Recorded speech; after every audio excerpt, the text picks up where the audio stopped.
Hello, and welcome to my draft analysis of the Creatively Named League's Walking Division. This is the Creatively Named League's sixth season as a draft league, and the House of Mouse's first season as a draft team. I have never captained a Pokemon draft team before, but I have watched it, kind of done my research, and I am very excited to get involved.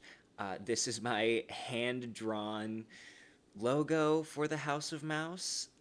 It is a rough sketch, but it is better than nothing because I don't have any kind of digital art capabilities whatsoever. What I want to do today, though, is I want to start with a breakdown of my draft specifically, and then I will go and touch on everybody's teams and how strong I think they are, some key threats, and then we will end it with a ranking. Sorry, everybody, I couldn't save your logos onto my computer from the dock, so you all got the finest fonts that Logo Maker could supply.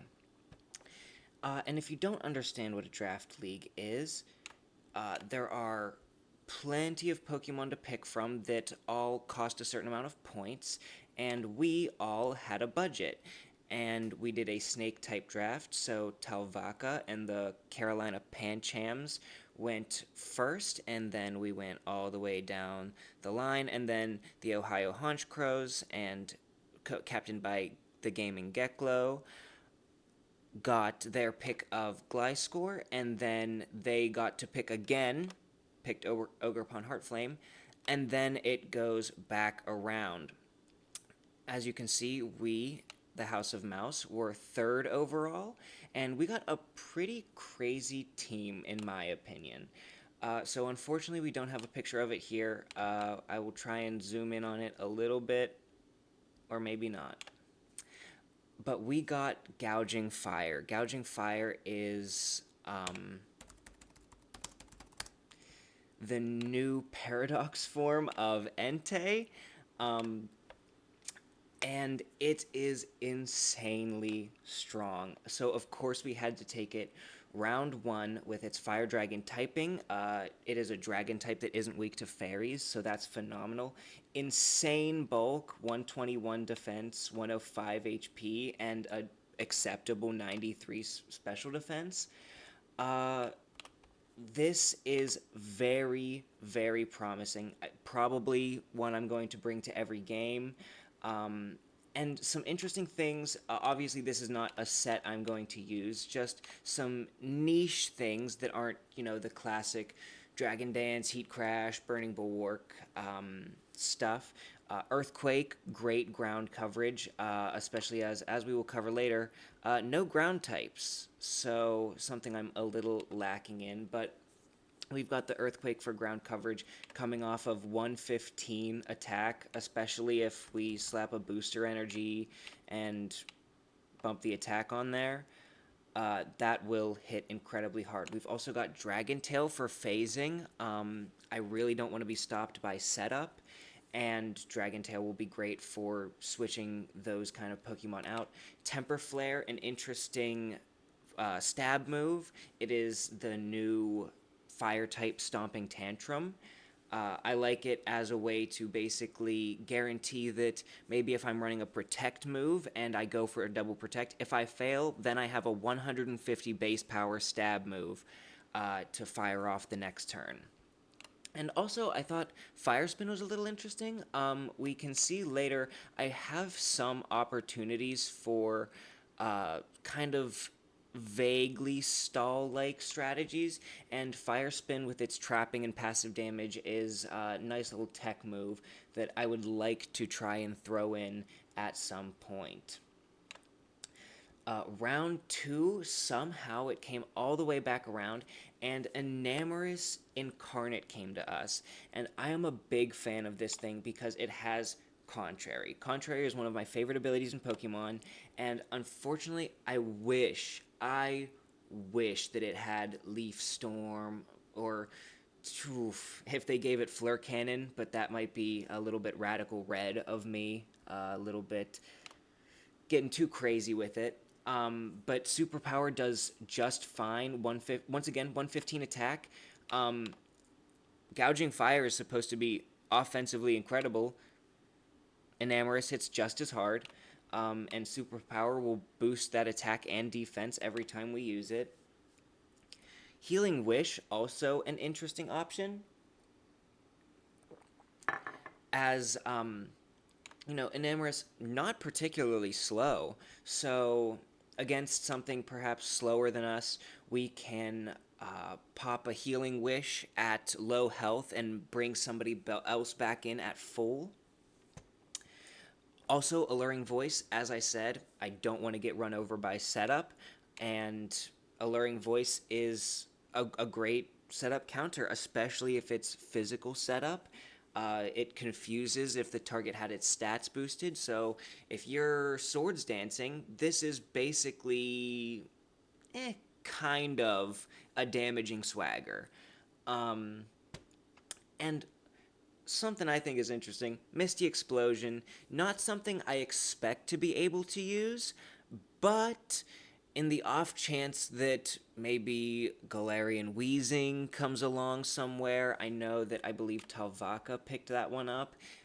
Maybe a cool tech move to capitalize on a potential Misty terrain. Uh, Oh, also, I should mention the nicknames. I sent all of these Pokemon as images to my partner, who has no experience with Pokemon beyond the Markiplier Smasher Pass video.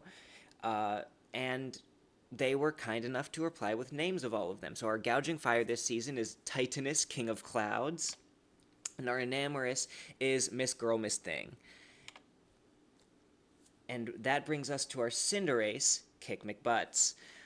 So Kick McButts is something I had to take because I wanted my next pick even more. But before I got Rabombi, I wanted to take Cinderace because I needed court change. Court change goes great for removing hazards because not only does it remove hazards, it switches them to your opponent's side, which is ideal because we saw a lot of good hazard control get taken throughout the game. Glamora, phenomenal, astounding it lasted that late into the game. I believe Tusk and Treads can both set rocks as well as remove them. And there's, hazard setting all around. But I personally believe that Cinderace is one of the best hazard removers there is, and that is partially in thanks to its 119 base speed. We are not particularly the fastest, but we have some of the fastest Mons in the meta. Baby Beetlebee being the fastest Pokemon on our team with an astonishing 124. But 119, of course, nothing to scoff at. Also, Sucker Punch, great priority. That is something I am lacking a little bit in this team. If someone outspeeds me, they just kind of do. But Sucker Punch allows me to turn that on its head a little bit, especially with Libero, allowing me to instantly then change to the Dark type and get Stab on it. U-Turn, obviously great phasing move. Or not, maybe not phasing is the right word. I might be mixing in too much jargon, but a pivot move.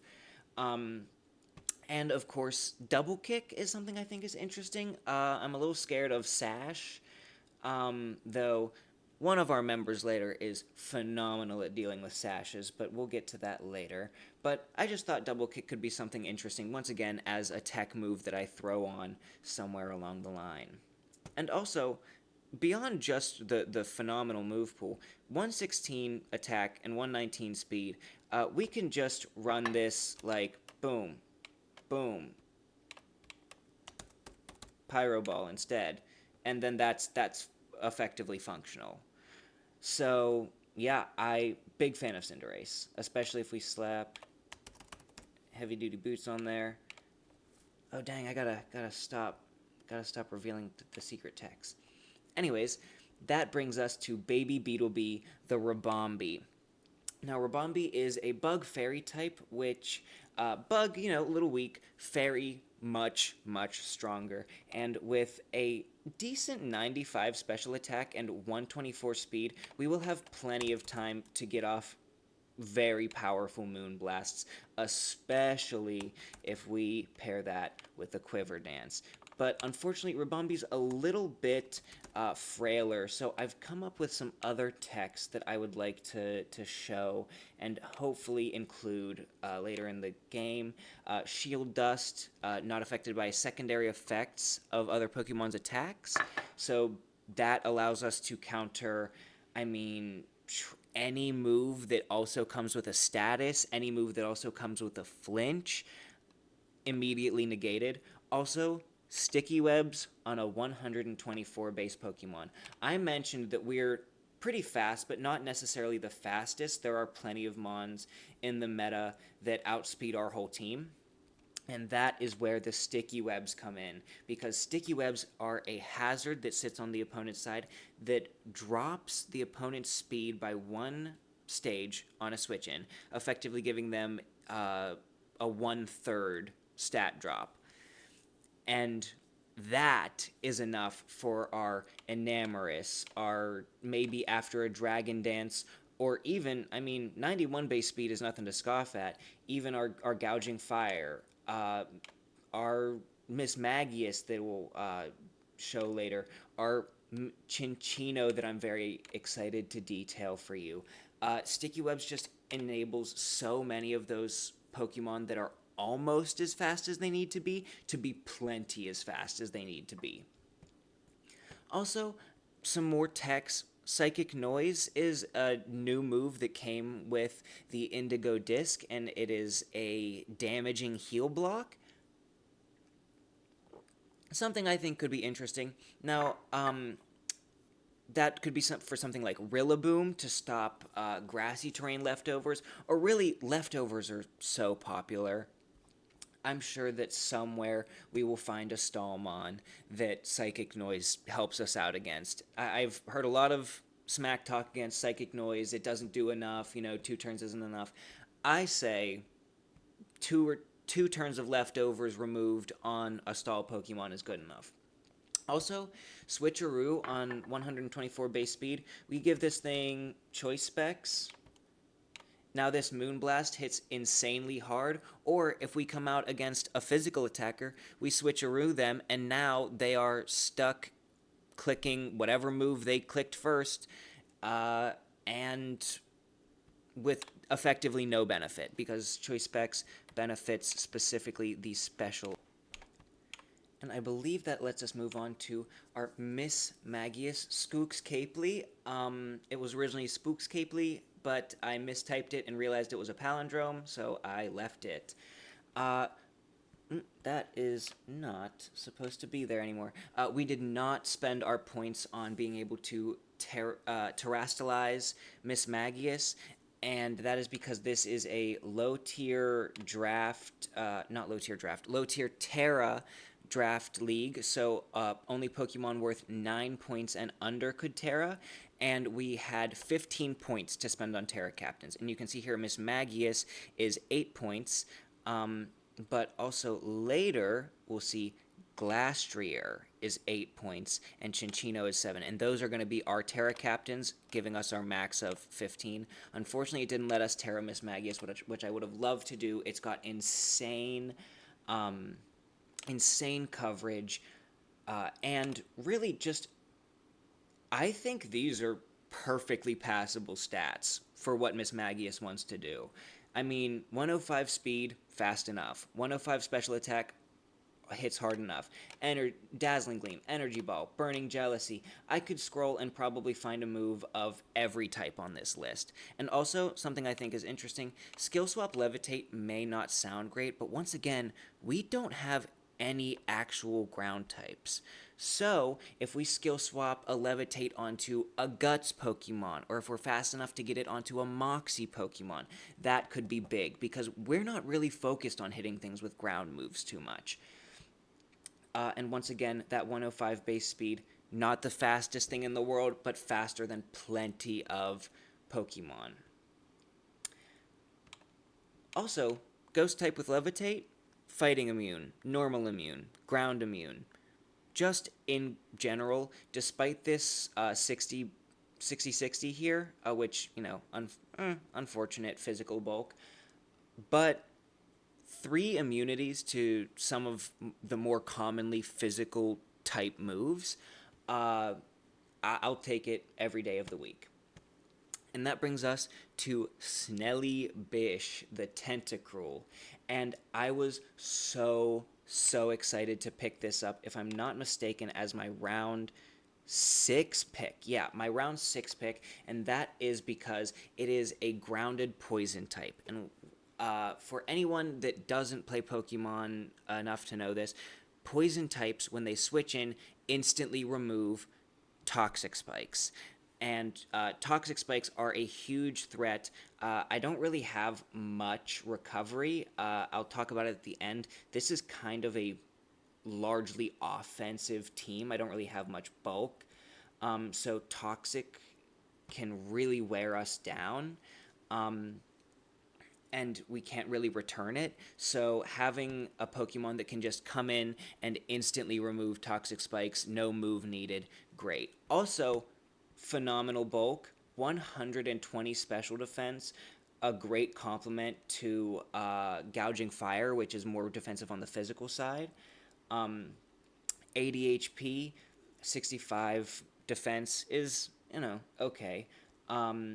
But of course, water typing, always great to have a bulky water type.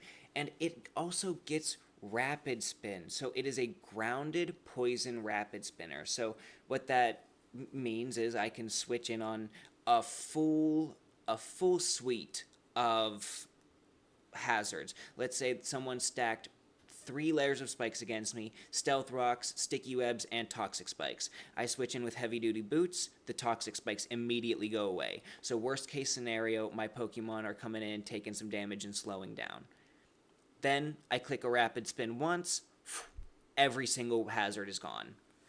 Also, Mirror Coat is something I think could be interesting with that super high special defense.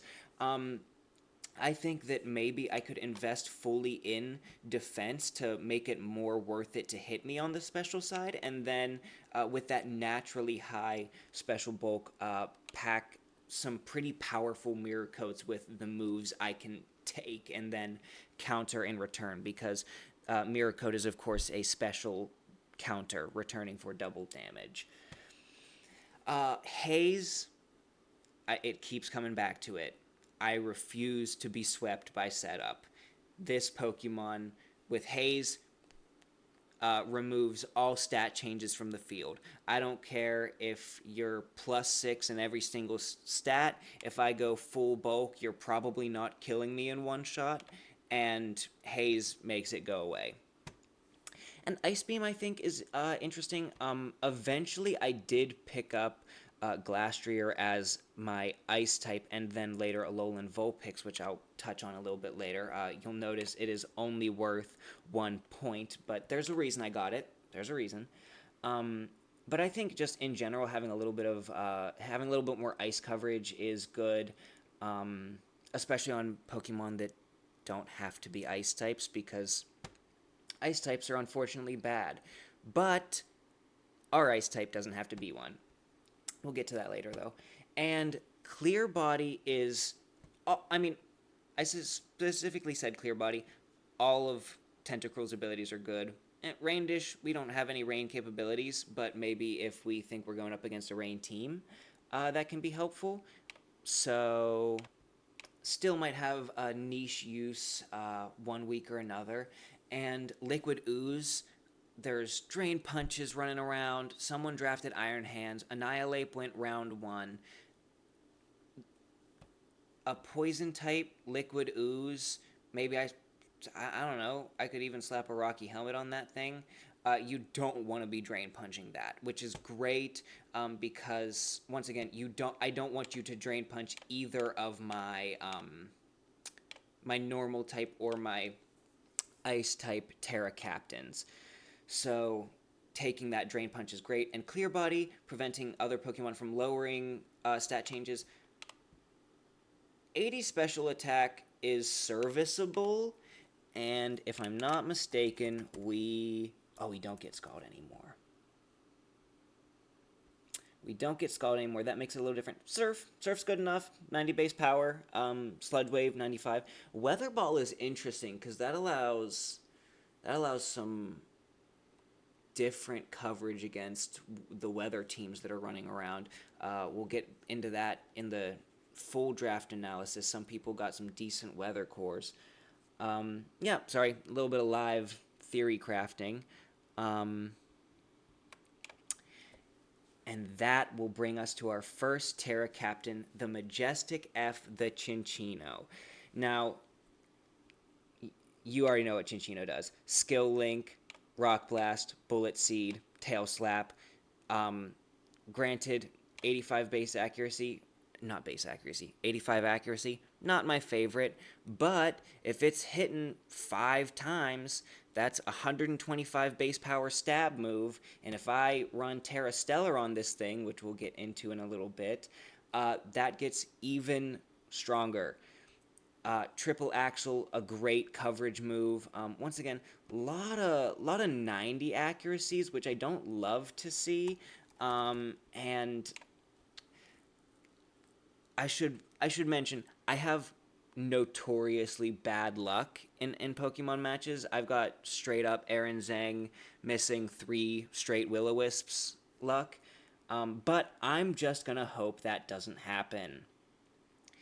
And 115 speed, as I said, incredibly fast. Is that our fast? No, this is our fastest on the team. I already said that. But still incredibly fast. I mean, this outspeeds, I think, most other Pokemon drafted.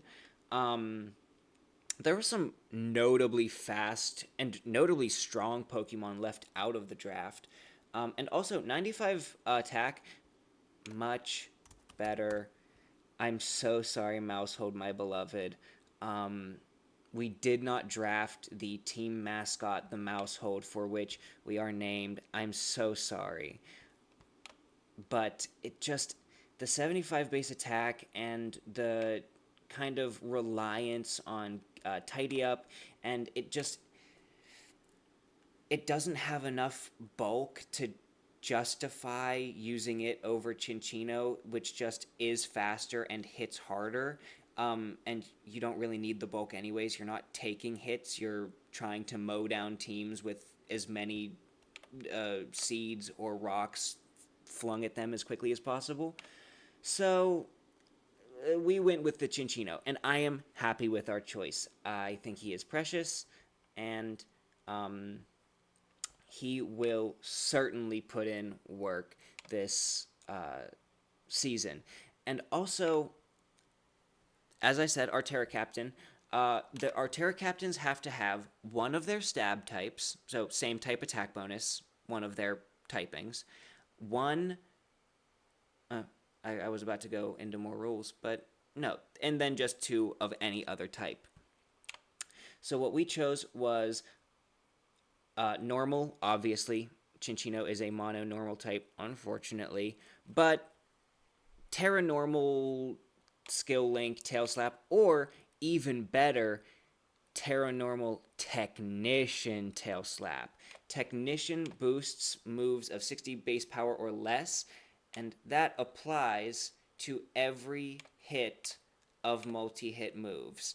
So if we don't want to run Skill Link, we can run Technician and then slap a loaded dice, or even, I mean, we don't have to use loaded dice at all. If we just want to use Technician, I mean, we can go something like Thief if we get knocked off, something like, I mean, U-turn's not Technician boosted, but it's a good pivot, and we can run fast. I'm going too much into it, but this is all complemented by the Terra Stellar. And Terra Stellar was new, introduced in the Indigo disc once again, and it basically gives all of your moves a 1.2 times boost once, or all types of moves. So basically, if I were to Terra Stellar Cinccino and I Bullet Seed, it would be 1.2 times stronger, and then the next time it would be normal.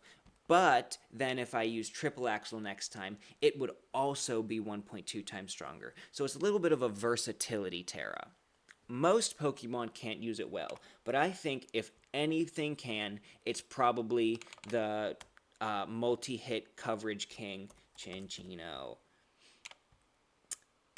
Oh, and the other Terra type is grass. I don't foresee us bringing it a whole lot, but perhaps, once again, our team is not super good against ground types. We've got immunity, a fragile resist, weakness, weakness. So we got a little bit of a mixed bag against ground types, and a Terra Grass just allows us to take that a little bit better, even though this would be another frail resist. But if you pack up enough frail resists, it makes one real resist, I think. And that will bring us to horsesscareme.jpg, the Glastrier. I was astonished to pick this up round 1, 2, 3, 4, 5, 6, 7, 8 as my second Terra captain. Glastrier, absolutely bonkers stats. What really holds it back is the fact that it is a slow ice type, and the saying goes, a slow ice type is a dead ice type, because no matter how bulky you are, you've got 1,000 weaknesses. And that's why we get to change our type. We get to change our type into fighting, which I think is interesting for body press sets if we want to go fully bulky, because Glastrier is one of the exceptions to the rule, given 110 SPDF, 130 defense, and 100 HP. Truly a crazily bulky ice type. So that Terra Fighting gives us stab on body press, or we can go Terra Water just for a general good resistance into a lot of ice types weaknesses. We resist fire, we resist steel, we go neutral into rock, we go neutral into fighting. I think it's just a good all-around defensive one if I'm not super sure of what the opponent's going to bring. Also, I technically, if you max out the speed on this thing, say maybe you do something like that, 174. 174, Trailblaze 1.5, that'll give us 87, 261 speed after one Trailblaze, which is not as fast as an uninvested Cinccino. Okay, faster than a base 100, no investment.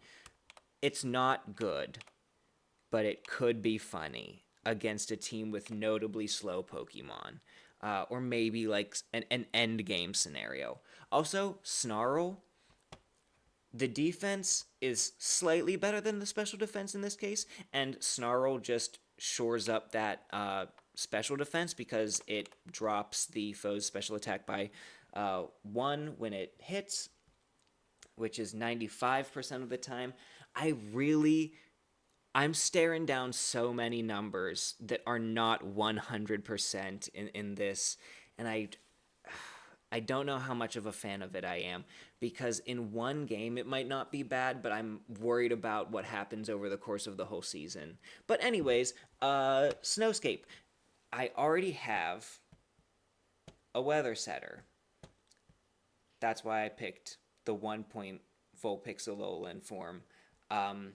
Sets weather, gives us Veil support, is a baby. We'll get more into that later, but really, I just didn't want to be caught with my pants around my ankles when someone rocks up with a sun team and then smokes my whole thing with one fire type and one chlorophyll user. Um, so I already have that weather setter, but I think Snowscape could be interesting also because it is basically, if I expect the opponent to switch in their weather setter, Snowscape will then go off after that, restoring our weather and giving ice types. So if we haven't terra'd yet, a 1.5 defense multiplier. So once again, let's add 16. Our defense under snow is now 450. So, pretty insane Pokemon, especially because you don't have to invest in attack because if you KO another, it's Moxie. It has Moxie. If you pick up a KO, you get +1 attack. So once again, a 1.5 multiplier, no investment. Our attack after one KO is higher than 450. So I'm very excited to rock the Glastrier in this season. The draft starts to fall apart a little bit at this point. I don't think it goes bad, but it goes not to plan. Up until this point, my draft had gone almost exactly how I wanted it to. I don't think before this I'd gotten sniped a single time, other than I was split between whether I wanted my hazard remover to be Cinderace or Terrapagos. And Terrapagos getting picked round one made that decision for me. Um, so I didn't really consider that getting sniped. But this is where it starts happening. I have a really bad round as the grass type I wanted, Rillaboom, had lasted so long in the draft. At this point, people were really scraping their points together, and I thought it was too expensive for anybody else to pick up. And the round before, or not round, the turn before me. Oh, I was off by a turn, I will admit. But Rillaboom, the turn before I was gonna pick it up, unfortunately got taken. And then I took the Glastrier pick as my Terra Captain, and then Golurk got taken. And that was my planned ground type. Once again, one that had lasted deep into the draft, and one Um, I was considering that as a Terra option. It is only worth 6 points, so I would have, with Chinchino and Golurk, had a little bit of points left over, maybe for like a 2 point Berserker Terra. My original plan, when the draft ended, I declared my Terra captains as Chinchino, Lantern, and Berserker.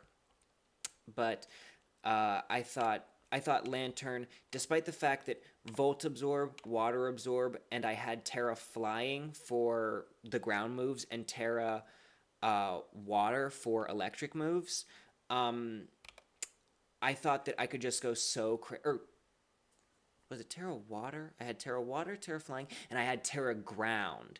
So I could still be immune to electric moves and also use my Water Absorb ability, be immune to water moves. I thought the immunities could go pretty crazy. That might still be something that I consider as a transaction later in the season. We have 5 transactions as a team over the course. We can make trades, we could change Terras, stuff like that. So that is, Sir Lamps is still on the table if Horses Scare Me underperforms. I will never in my life drop the Majestic F. But anyways, back to who we're supposed to be talking about, Boops Lizardo the Breloom. Now, Breloom was not what I planned as my grass type because, once again, as I said, frail ground resist. Rillaboom's got some bulk to it, and grassy terrain nerfs some ground moves. I think most ground moves, but not all. But I'll have to double check that. But yeah. However, the fastest spore user in the game is on our team, and I know I say fastest spore user being base 70. I know Toad Scroll is faster. One, I don't think anyone drafted Toad Scroll. Let me double check if I'm not mistaken. I can just oh yep, right there, unclaimed. But anyways, Mycelium Might, Toadscroll's ability, makes all of its status moves inherently go last. And because of that, it is effectively the slowest Spore user in the game. Now, of course, in return for that, it ignores abilities, so it can Spore stuff like Goldango, and also it gets a guaranteed turn of sleep next turn, which is nice. But I think the 70 base speed, I mean, 239, I'm just slapping, seeing what max speed is. 262, I feel like 262 is plenty after perhaps a Rabombi Webs to fire off a Spore. Now, we do have Sleep Claws, so I'm only allowed to Spore one Pokemon at a time. Only one Pokemon can be asleep at a time, but that is still huge. That is one whole tool that they cannot use. And it's a tool they can't use while I am either healing, perhaps with a Toxic Orb set. Maybe if I slap, I've already got Substitute on there. With a Substitute on there, and then they're sleeping while I'm recovering any damage they did to me, or I sleep them while I rock the Technician, Rock Tomb, Drain Punch, I like it as a move in general, good recovery, but Mach Punch, base 60 priority move, once again, good to have a little bit of priority, especially with that Stab Technician Mach Punch. In that case, I wouldn't run Toxic Orb, obviously. But I think, despite my initial reservations, I think Boops Lizardo could go a little crazy. Now, they're one on the chopping block if they underperform. I was considering some transactions after the game, after the draft had concluded, but I ended up settling with just the change of Terra Captains. So I think I have to just be okay with this as it is for now. I decided to just go with it.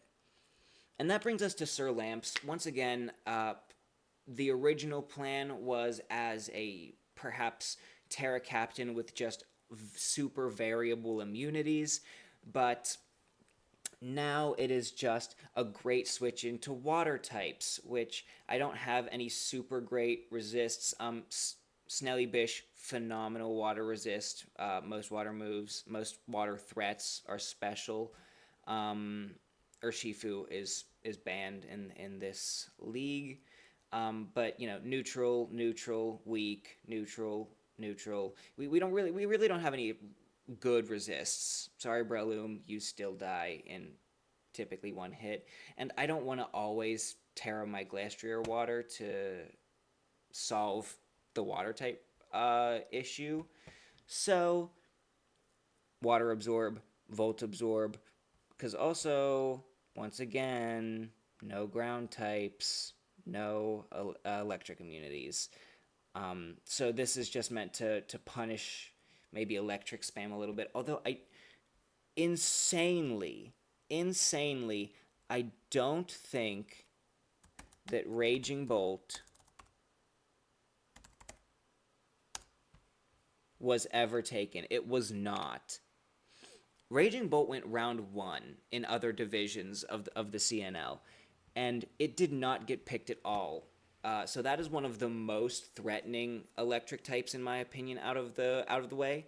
But I mean, you can see some electric types here that were still plenty threatening: Zapdos, Sandy Shocks, Raikou, Rotom Heat, Kilowattrel, Regieleki, which is both of them are Terra legal, and if I'm not mistaken, Terra captains on their respective teams. Galvantula, okay. Compound Eyes Thunder goes crazy, and that was also one that I was considering, but I didn't want to invest too much in Web's bug types. That felt like a little bit of a commitment. So my solution was Volts Absorb. Also, because by this point in the draft, you'll notice 6 points, 1 point, 2 points. So I spent a grand total of 9 points for the rest of my draft, and there was a minimum of 10 Pokemon. I will admit I picked all 12, but I was just kind of looking through. I didn't see any ground types I actually wanted. Mudsdale could be okay, but I would probably want to Terra it. Um, yeah, I just really wasn't seeing anything that spoke to me. Palo-Sand, another ground ghost type, could be interesting, but I thought that Volt Absorb Lantern was plenty fine, especially with that 125 base HP. That makes these defenses serviceable, especially if I slap an assault vest or a keyberry to give either of them +1, and then I can afford to invest in special attack. And special attack, it does. Even though it's only got base 76, it doesn't hit super hard. It does have Scald, which can give us that burn chance. And I hate to be a little bit scummy with the RNG. 30% burn, 30% paralysis. I'm so willing to go for it. If that gives me a free win against a physical attacker or slows down a Scarfer, I'm so willing. Also, interesting coverage, Dazzling Gleam, Blizzard, interesting with, as I said, I've got my weather setters. Um, some interesting physical options. Maybe surprise someone with a sucker punch flip turn. Choice banded lantern. I'm saying that out loud because I don't think it will ever exist. But unless I rest, sleep, talk, facade, liquidation. Anyways, um, we're done with Sir Lamps. We're done talking about them. Very excited to use them though. Very excited to use them. Also, Charge Beam, just 70% chance to boost that special attack by 1. Don't like looking at another 90% accurate move, but I think that the boosts could be worth it. That brings us to Albinosaur. Vulpix is a fox. I know that. My partner knows that. This is Albinosaur the Vulpix. As I said, snow warning sets the snow instantly. It allows me to, even if Albinosaur doesn't do much, it allows me to counter. I can switch it into Tyranitar. Let's say Tyranitar instantly kills it. That gives me a free switch into something, and Tyranitar either has to switch out or possibly die, and then I keep my snow up. Same for the Sun team that's somewhere around here. Also, interesting stuff. Pain Split with a base 38 HP. Eviolite, obviously a great item always on not fully evolved Pokemon. But if I gave this perhaps a focus sash of some kind, if I wasn't worried about hazards, and then just went like Aurora Veil. Maybe I max out my speed, see how fast I can get. Base 65 is. I can find a Pokemon to do this on. Aurora Veil, take the hit, go down to Focus Sash, Pain Split to drop them to almost nothing. That could be interesting. And then even if, worst case scenario, if they don't hit me, they're still getting dropped to whatever's in between 217 and their HP. Which, with a Lantern, no investment, 217 to 391, that's almost half your HP gone. And also, if I'm not mistaken, Foul Play. We can invest fully in bulk and just take advantage of the other person's attacking stats. And also, we can invest in our own special attack. Blizzard, Freeze Dry, both great stab moves. Blizzard, perfectly accurate in the hail, which it sets up, and Freeze Dry to allow it to not instantly get walled by any kind of bulky water type. not one I foresee coming to a whole bunch of games, but one I see uh, probably making a splash unexpectedly. And that brings us to our final round pick because a continuing problem with my type diversity. I have a lot of monotypes and a couple of overlapping types up here. No steel type yet, going into the 12th round. So I picked up a mon I think is severely underrated Berserker. Steely Spirit, this Pokemon and its allies' steel type moves have their power multiplied by 1.5, which is separate from the stab multiplier. So if I'm not mistaken, that is a 2.25 multiplier on like Ironhead, making it, oh my gosh, somewhere in the 170, 180 range after stab. Um, But something I also like about it, it can kind of run support. It gives us stealth rocks, which we don't have, once again, many hazard setters, really only Rabombi, and that doesn't do damage, that's just webs. So having a stealth rocker could be nice. As I said, some toxic options, with the uh, toxic spikes from Tentacruel. If something like that goes off, or maybe I can throw off stab. Maybe I get one off a gunk shot.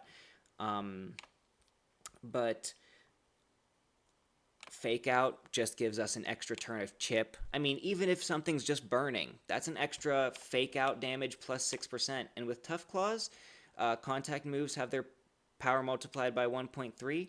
Fake out's a contact move. That becomes a surprisingly powerful priority contact move that you don't get to move after. That's just free damage. And as I said, if the status is ticking away, the status is ticking away. Knockoff, another great contact move. Something I forgot to mention on Tentacruel, both great knockoff users. We can knock off choice items. We can knock off leftovers. I mean, items are so big, and I think people really try and cook with their sets in Draft League. And if I can remove the item that makes your set work, that's great. That's great for me.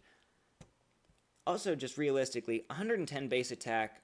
As I said, that Iron Head is like 180 base power, which is stronger than.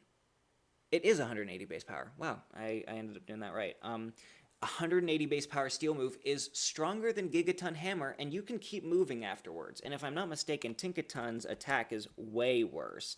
Yeah, 75 compared to 110.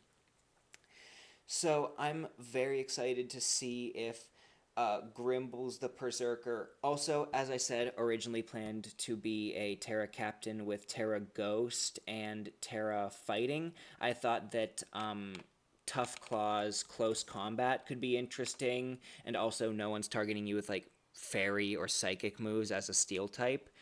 So popping that Close Combat could surprise somebody with the Tough Claws. But at the end of the day, I decided that the Ice type wanted to Terra more, and I was probably, admittedly, going to bring it more. So I decided that it was probably best to Terra Horses Scare Me. All right, so that is the Dawn of the Mouse. That is what I'm calling CNL Season 6 for me specifically, because this is our first season. And honestly, I have already had so much fun, and the season hasn't actually started yet. The grace period ended yesterday, so we just finalized all of our team changes, but I have had so much fun with these people. I just, I already can't wait for the next season and to draft again. Uh, Big shout out to the mods and owners, made everything run smoothly. I do want to rep Walking Crew. We finished our draft in 3 days, which, if I'm not mistaken, beat the next fastest by like 2 days, I think, Raging finished a little bit after us, and then Gouging finished today. Of course, the divisions are named after the Scarlet new paradoxes: Walking Wake, Gouging Fire, and Raging Bolt. And of course, unfortunately, I'm not repping the Walking Wake. That got taken by somebody else, which we might as well get into. So, everybody else's draft. I want to go through and I'm going to talk and kind of speed through everybody's. I just want to touch on the things I think are the most threatening about their teams, and then I will go into the rankings because I have frankly been talking long enough about just my team. Round one pick, Carolina Panchams by Talvaca, one of the mods, maybe the owner. I haven't really asked yet. They seem like at the very least chief advertiser. They were the one that posted the message that it allowed me to find the CNL and join. And their draft is insane. They started off their first 3 rounds immediately. Fairy Water, goodness gracious.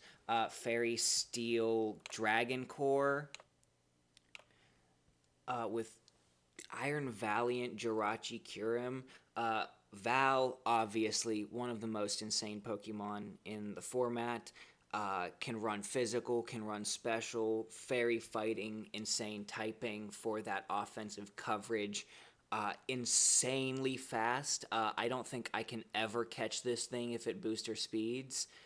In fact, let me double check what your speed tier is right now. Iron Valiant, 116, which well, I could outspeed Iron Valiant with a Scarf almost max speed Rabombi. And a Cinderace?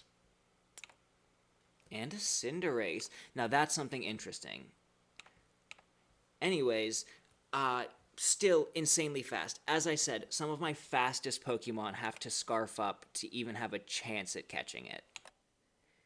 And I mean, it doesn't even have to run booster energy speed because it is so fast.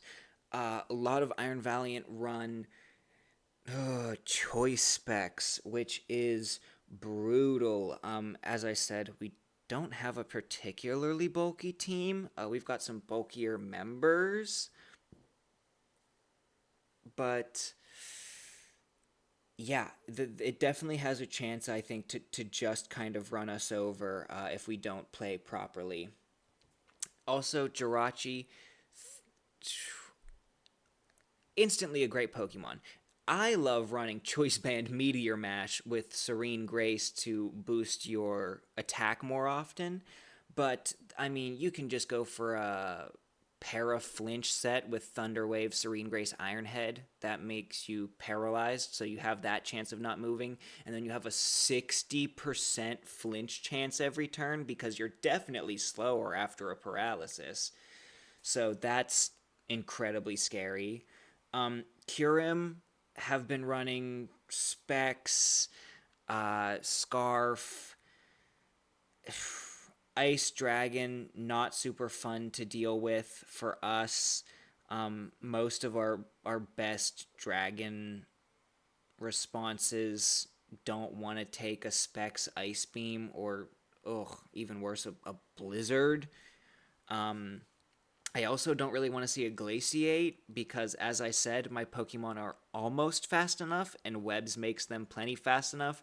But after Glaciate, Kyurem's signature move hits you with that ice damage and then gives you -1 speed. After that, we really start to lag behind in speed.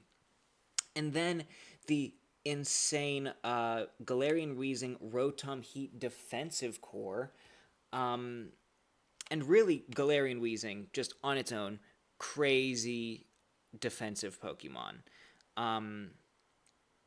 Crazy defensive Pokemon can run Rocky Helmet, and I mean, its abilities are good. It's got Misty Surge, as I mentioned. It's got Levitate, which removes that ground weakness because it's a poison type.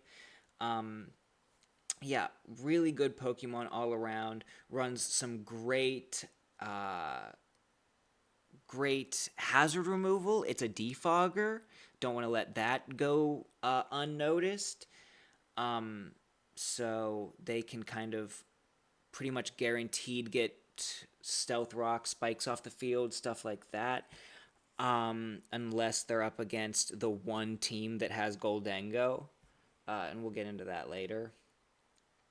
And Rotom Heat, another Pokemon with the Levitate ability, which is great because Jirachi really doesn't want to take a ground move. I guess that's their only real ground weak other than Galarian Weezing, but that's the thing. If you have to run Levitate on Rotom Heat, so you don't have to run Levitate on Galarian Weezing because you can switch them between each other. And that's something that can be really annoying, especially if the Rotom Heat's doing something like Overheat Eject Pack. I don't know how valid that set is or who it does well against. It doesn't really do well against my team, but you switch a Rotom Heat in on a Galarian Weezing that's not levitating and you use a ground move, suddenly that's immune. And then it overheats you, hits you for insane fire-type damage, and switches back out into Galarian Weezing as you're trying to adapt to Rotom Heat. And then what happens? Can you ground move that Galarian Weezing now? Do you still want to throw off an Earthquake with that after what just happened? No. So that's something I think is super interesting. Really threatening Terra captains as well. Kilowattrel Golurk, I think Farigiraf could have done with a Terra, but who am I to say that as the person with no Dark type? I guess I do have a Bug type, but who really cares about those? Kilowattrel with Wind Power, not Wind Rider, boosting its electric moves. Also, just Terra Flying Hurricane off of, once again, one of the fastest Pokemon in the format, and it's got Tailwind for speed control. Now, in singles, that showing my VGC side, I don't think Tailwind is as good in singles as it is in doubles, even by half. But I still think it's an interesting option, especially with Kilowattrel having moves. I think it has Volt Switch and U-Turn, so it can get out of there on... You know what? I'm going to fact check myself real quick. Kilowattrel, do you get U-Turn? You do. And Volt Switch? You do. Okay. Yeah. So it can switch out against ground types, so if it sets that Tailwind... First off, it's getting that wind power boost and boosting its next electric attack. If it's staring down a ground type, it U-turns out into something that will hit it harder. And if it's not staring down a ground type, it launches insanely hard. I mean, if you're running Hurricane, you might run Thunder. I don't know how risky you want to be, but even if you don't, your Thunderbolts are going to hit insanely hard. And God forbid you get a paralysis with Discharge. Blastoise, another rapid spinner, very interesting. Komala, another rapid spinner, kind of hoarding the hazard controls. I noticed a couple of us did that. I also kind of hoarded hazard control with Cinderace and Tentacruel. Chinchino with Tidy Up. I forgot to mention Tidy Up. I'm a fool. Dragon Dance, and it clears hazards. Worst case scenario, I come in on Sticky Webs. I mean, I might even run Heavy Duty Boots. Let's call this Heavy Duty Boots skill link. Tidy Up. If I come in on Sticky Webs, I'm now at +1 attack and neutral speed. And I'm firing off +1,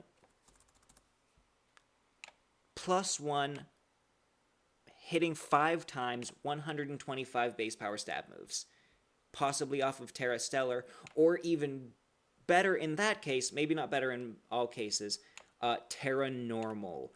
Because when you Terra into your own type, you get basically an adaptability boost. Instead of your same type moves being multiplied by 1.5, they are multiplied by 2.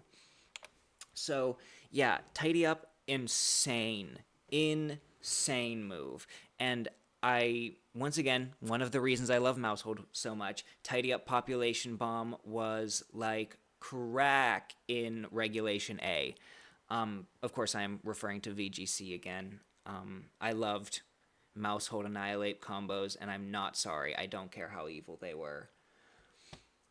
Anyways, yeah, so some hoarding of hazard control here. Zarude, a very good grass type. I don't know how bulky it really is, but it hits very hard, and if I'm not mistaken, is very fast.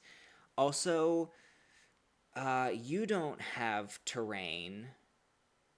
You don't have grassy terrain, but I know it does get grassy glide, so maybe if something on this team sets it up, maybe it sets it up for itself, that's a priority stab move on grassy terrain. However you get there, you get there. Golurk, as I said, was going to be... Golurk was going to be my pick after Glastrier, but as you can see, I hope you can see my mouse, I come through, I pick Glastrier because I think it's a little more worth it. I don't think anyone's going to pick Golurk because, frankly, it's not super popular. But then it comes back to round 1, and they pick Zarude, and I think I'm fine. And then they pick their Terra Golurk. Terra Golurk is insane. Terra Ghost, perfect. The reason I think Golurk is so insane is specifically its no guard ability. Golurk, Iron Fist, okay. I always run no guard, Dynamic Punch, Poltergeist, probably why would you run high horsepower? There's no reason to run high horsepower over Earthquake, I don't think. And then, honestly, just to flex some other low accuracy move, it gets Stone Edge. I'll be so honest, I was looking to see if this thing got Stone Edge before, and it didn't. And I may have picked it earlier. If I had to guess, I typed that and just moved on. Yeah, this thing's insanely scary. Terra Ghost, perfect accuracy, 110 base power, 124 adaptability boosted with the Terra Ghost. Nuts.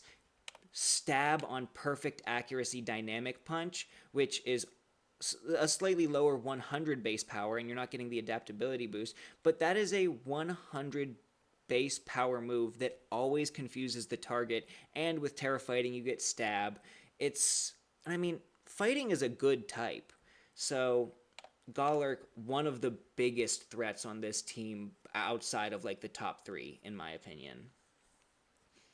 On to the Miami Infernapes, captained by Green.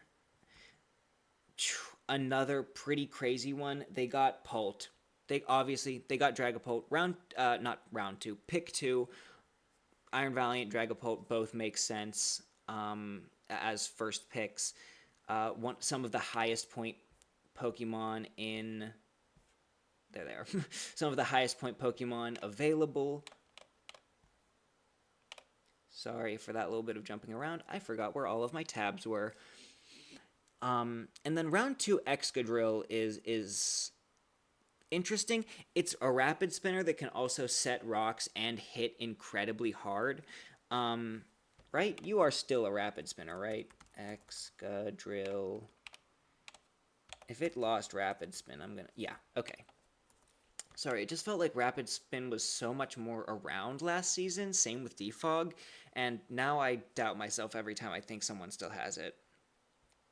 But Ground Steel, pretty good typing. Yeah, all around, Excadrill is a great Mon, and I think it can do some serious work with that Rapid Spin, especially because they also drafted Tyranitar. Now, Excadrill, you may have noticed, Sand Rush. If Sandstorm is active, this Pokemon's speed is doubled. So it is a Ground Steel type with 88 base speed, not awful, that gets its speed doubled when Tyranitar sets the sand for it. Or, let's say it wants to go for a rapid spin, and it wants to get faster that way. You can take Sand Force instead. Ground, Rock, and Steel attacks do 1.3 in Sandstorm. Earthquake. Iron Head. Rock Slide. Hell, Rock Tomb if you want. I don't care. Whatever you want. And I think this is like a fully, maybe like a Focus Sash on it if you're really scared. Then you just boom, boom, boom, boom. There. Now after one rapid spin, you're at 453 speed, and all of your two of your stab moves and another good move hit extra hard. So pretty crazy. I know I hesitated at the beginning. Understandable second round pick now that I'm looking at it. Infernape, also great. Iron Fist Mach Punch is pretty good off of stab. I believe that hits as hard as Technician Mach Punch. I don't know why I typed the ability in, but... Oh, 1.2. That's not nearly as strong as... That's not nearly as strong as Technician Mach Punch. Okay, Iron Fist way worse than I thought, but Infernape still very fast. Fake Out, just in case. I don't think... I mean, they've got Overquill for Toxic Spike setting, and I think that, you know, a powerful Fake Out coming off of Infernape's great attack. You know, as I said, basically the same thing as my Berserker with my Tentacruel. Fake Out gives you that powerful, you know, a little boost to its power, and then they have to take toxic damage. Azelf, a little bit of a sleeper pick. I am not fully threatened by Azelf. I'm maybe a fool, but I think without Terra, it's not as good. Once again, coming from the person without a dark type. But they didn't get any way to set Psychic Terrain, and even if they did, Azelf would have to run Iron Ball because it's Levitate, so its most threatening move, Expanding Force, doesn't really function how it's supposed to. So I'm not super worried about Azelf. Although, you know, it's a good pick. It's still a good pick. I know Azelf very popular with Scarf, U-Turn, Psychic, I mean, Mystical Power even. I know a lot of people don't necessarily use Mystical Power because it's 90 accuracy, but I think a 70 base power stab move that guaranteed raise your stats is pretty strong, I'd say. 80 base power. Oh my goodness. Sorry, just had to check that. Because it is the same thing but stronger in fire type. So, I already touched on Tyranitar. Great sand setter. Very good in its own right. Absolutely refuses to drop below UU, I think. And it only did so, yeah, still in UU, only dropped to UU this year. UU, if anyone is new, being underused. OU is where all Pokemon start, and then if they're not used enough there, they drop to the next lowest tier, which is UU, and then they drop from there if they don't get enough usage there, so on and so forth. It's just a way to keep slightly weaker Pokemon still relevant somewhere. So if you're a fan of weaker Pokemon and you think you can't get into Pokemon, boot up Showdown, drop down a couple of tiers, just search your favorite Pokemon and find what tier it's in, and start playing. I think that could be great. That would be great. But yeah, Tyranitar, just incredibly solid Pokemon all around. Very bulky with that Sand Stream boosting its special defense. And that brings us to Thunderous Therian, which, man, does this thing hit hard. Also, Volt Absorb. I was running this alongside a Zapdos in VGC with Discharge, and it was just healing off of every single hit. I think Bolt Absorb super fun. Insane special attack. Decent speed, if I'm not mistaken. Thunderous is how fast? That one is 101.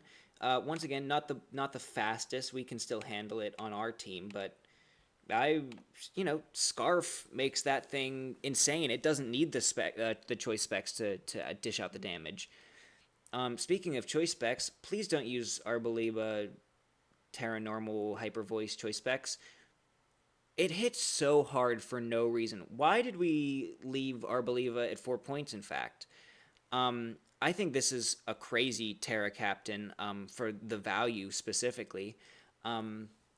Terra Normal Hyper Voice, I mean, Hyper Beam is a finisher because Arboliva is, of course, a grass normal type. So it would get the adaptability boost on that Hyper Beam, making it 300 base power. I mean, Hyper Voice is 180. That should be enough. Terra Poison to resist, I think, poison, really, as well as just kind of throw out some other... a bug, I guess. Yeah, resist bug. And water, of course, for fire types. And, of course, this Terra Poison made possible by the fact that Arboliva is great into ground types. Couldn't be me. All of you people who actually drafted ground types get to deal with that. I get to hit it with something else. It just gets to Terra Water against me. But anyways, it gets Seed Sower as well, which lets it set grassy terrain if it gets hit, which also make its leftovers, leech seed, substitute sets terrifying because it can recover for effectively forever.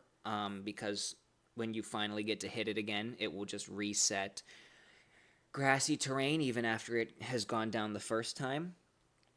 And also just weirdly powerful, like 125 special attack. I think its biggest weakness is just that it's slow, but I think it makes up for it in having those great defensive Terras. Speaking of great defensive Terras, Gastrodon with that ground and fire, complemented great by its Storm Drain.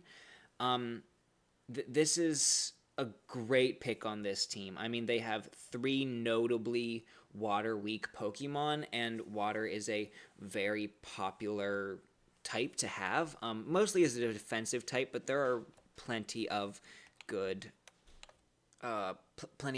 offensive water types. So allows it to absorb those, get instant +1 attack. Also, Fairy, pretty generally good defensive and good typing. Fairy's the best type in the game. It's not even a contest. They really said we want to counter Dragon because it's the best type in the game, arguably. I think that Dragon's offenses are a bit lacking, but I mean, the Dragons showed their own merit also just by having high stats. So they said, how do we stop this? And they said, just make a new best type. And so that's what they did. So yeah, this Gastrodon is also very threatening. And Overquill, as I said, Araquanid with Water Bubble, interesting, can hit very hard, would hit harder with Terra. I found it underwhelming in VGC, but of course this is draft, so, it might pop off. Overquill, Intimidate option, Swift Swim, which, now that I'm looking at it, what do you want to set Rain with? Because your Thundurus, Therians, Wild Bolt Storm, Araquanid, Swift Swim, Overquill, all of you want Rain running, but you have a Sand team. Who are you setting Rain with? I'm not sure. I wonder if Arboliva gets Rain Dance. I'm not gonna spoil all your assumed secret text. Munchlax, not super threatening in my opinion, but honestly, could surprise me. I've seen tiny, bulky Pokemon, tiny, bulky Terra Captains put in so much work. I have watched Crocolore, which if you aren't up to date with the most recent gen of Pokemon, the second stage Fire Evolution. I have seen a Terra Fairy Crocolore pick up 4 KOs in a game just because it wouldn't stop yawning and forcing switches and going for recovery moves. I mean, does Munchlax get slack off?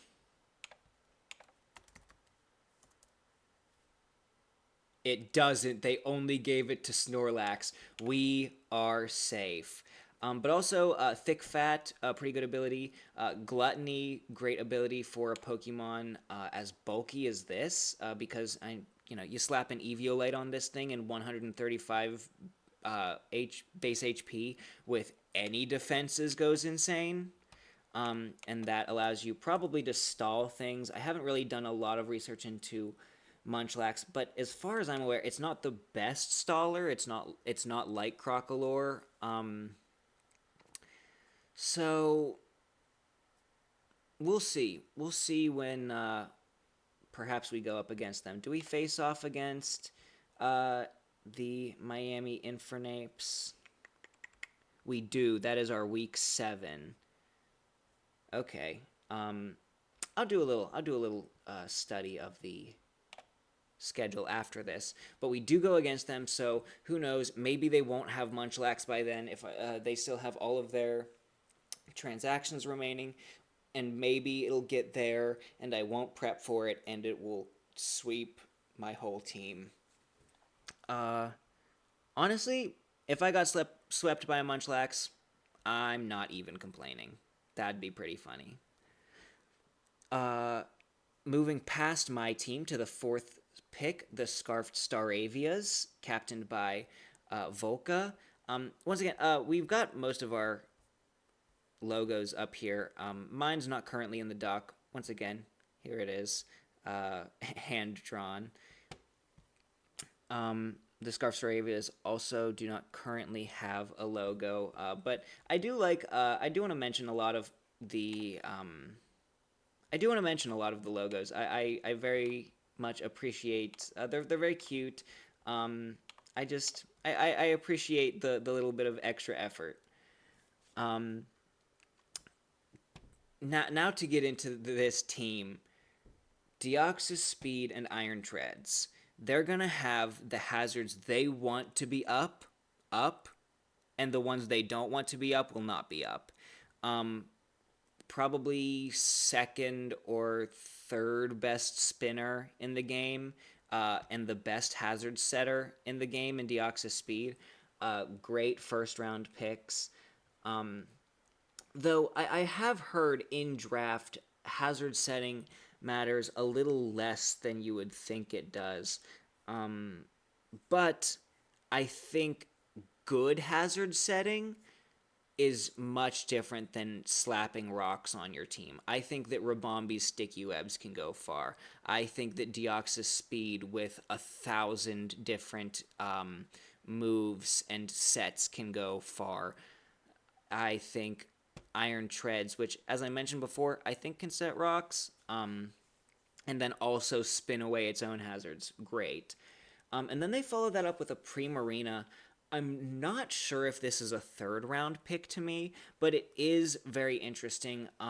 Water Fairy is a great typing, and Primarina's got some solid bulk to it, as well as decent offenses, or specifically on the special side, decent offenses. And with the Liquid Voice ability buffing its sound moves, I wouldn't be surprised to see some kind of throat spray set, using a sound move, getting that +1 special attack, and taking it on from there. That could be pretty solid. Very excited to see Primarina. Iron Moth, the Double Moth. Love the Double Moth. Iron Moth and Slitherwing, even if they're not totally great together, which I'm beginning to see they kind of are. Iron Moth doesn't like ground moves. Slitherwing will eat that up. Slitherwing doesn't like fire moves. Iron Moth takes it, great. Um, I'm not going to go much more in depth than that. Iron Moth hates rock moves. Slitherwing doesn't like them, but will also retaliate super effectively with its fighting type stab. But yeah, I just think that these two options for photosynthesis, a physical side, a special side, um, Iron Moth, and can be incredibly fast under booster speed. Once again, two incredibly fast Pokemon here that we may have trouble outspeeding. Um, yeah, just solid damage dealers.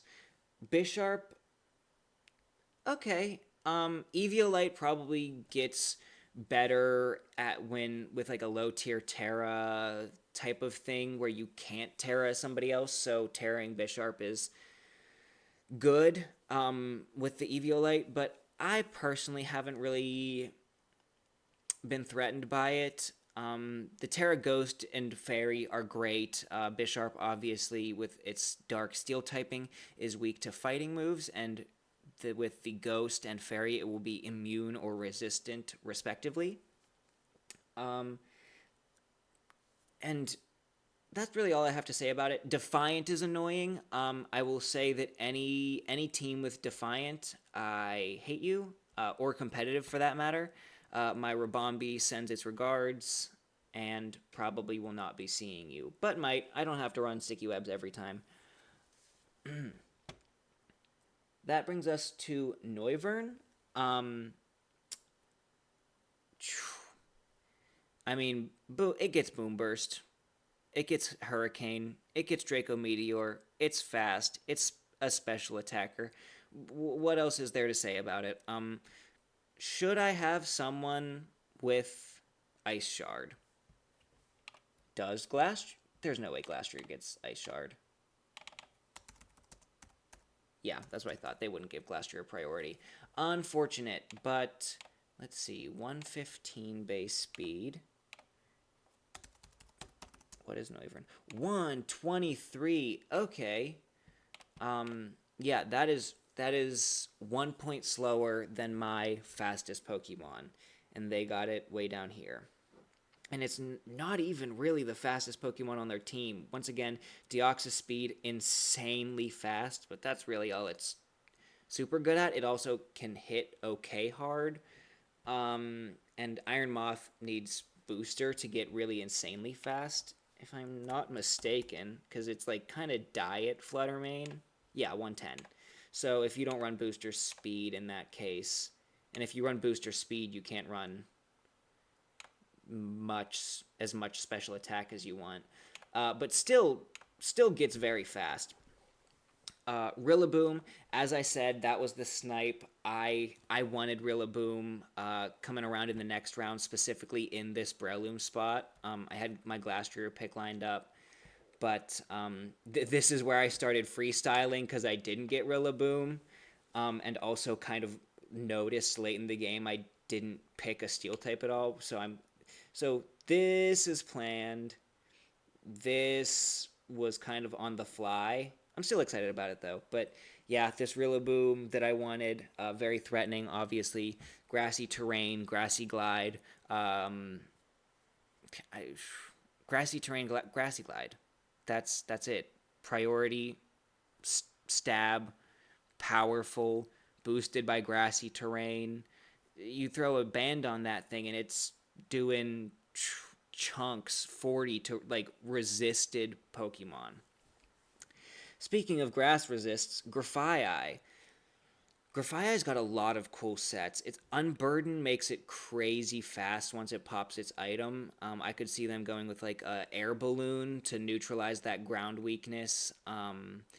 And but if you pop it to hit them with a ground type, then they're double speed and they do all sorts of things.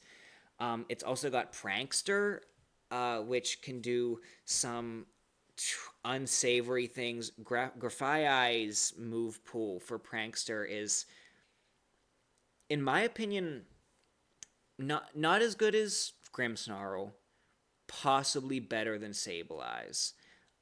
especially if they just go full bulky and like Grafii, Rotom, Rilla, maybe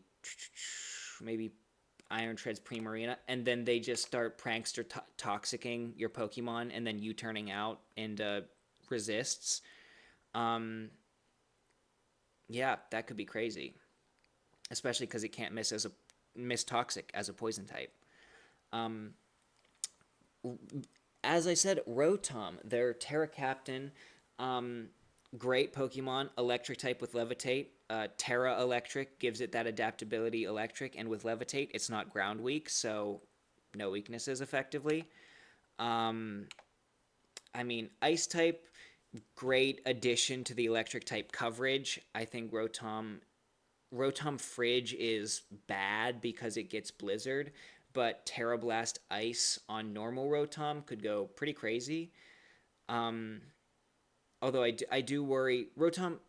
I mentioned it in the bulky toxic team, but I was mostly talking about it for its steel typing. Uh, if you run if you run ice typing, I worry about Rotom's frailty.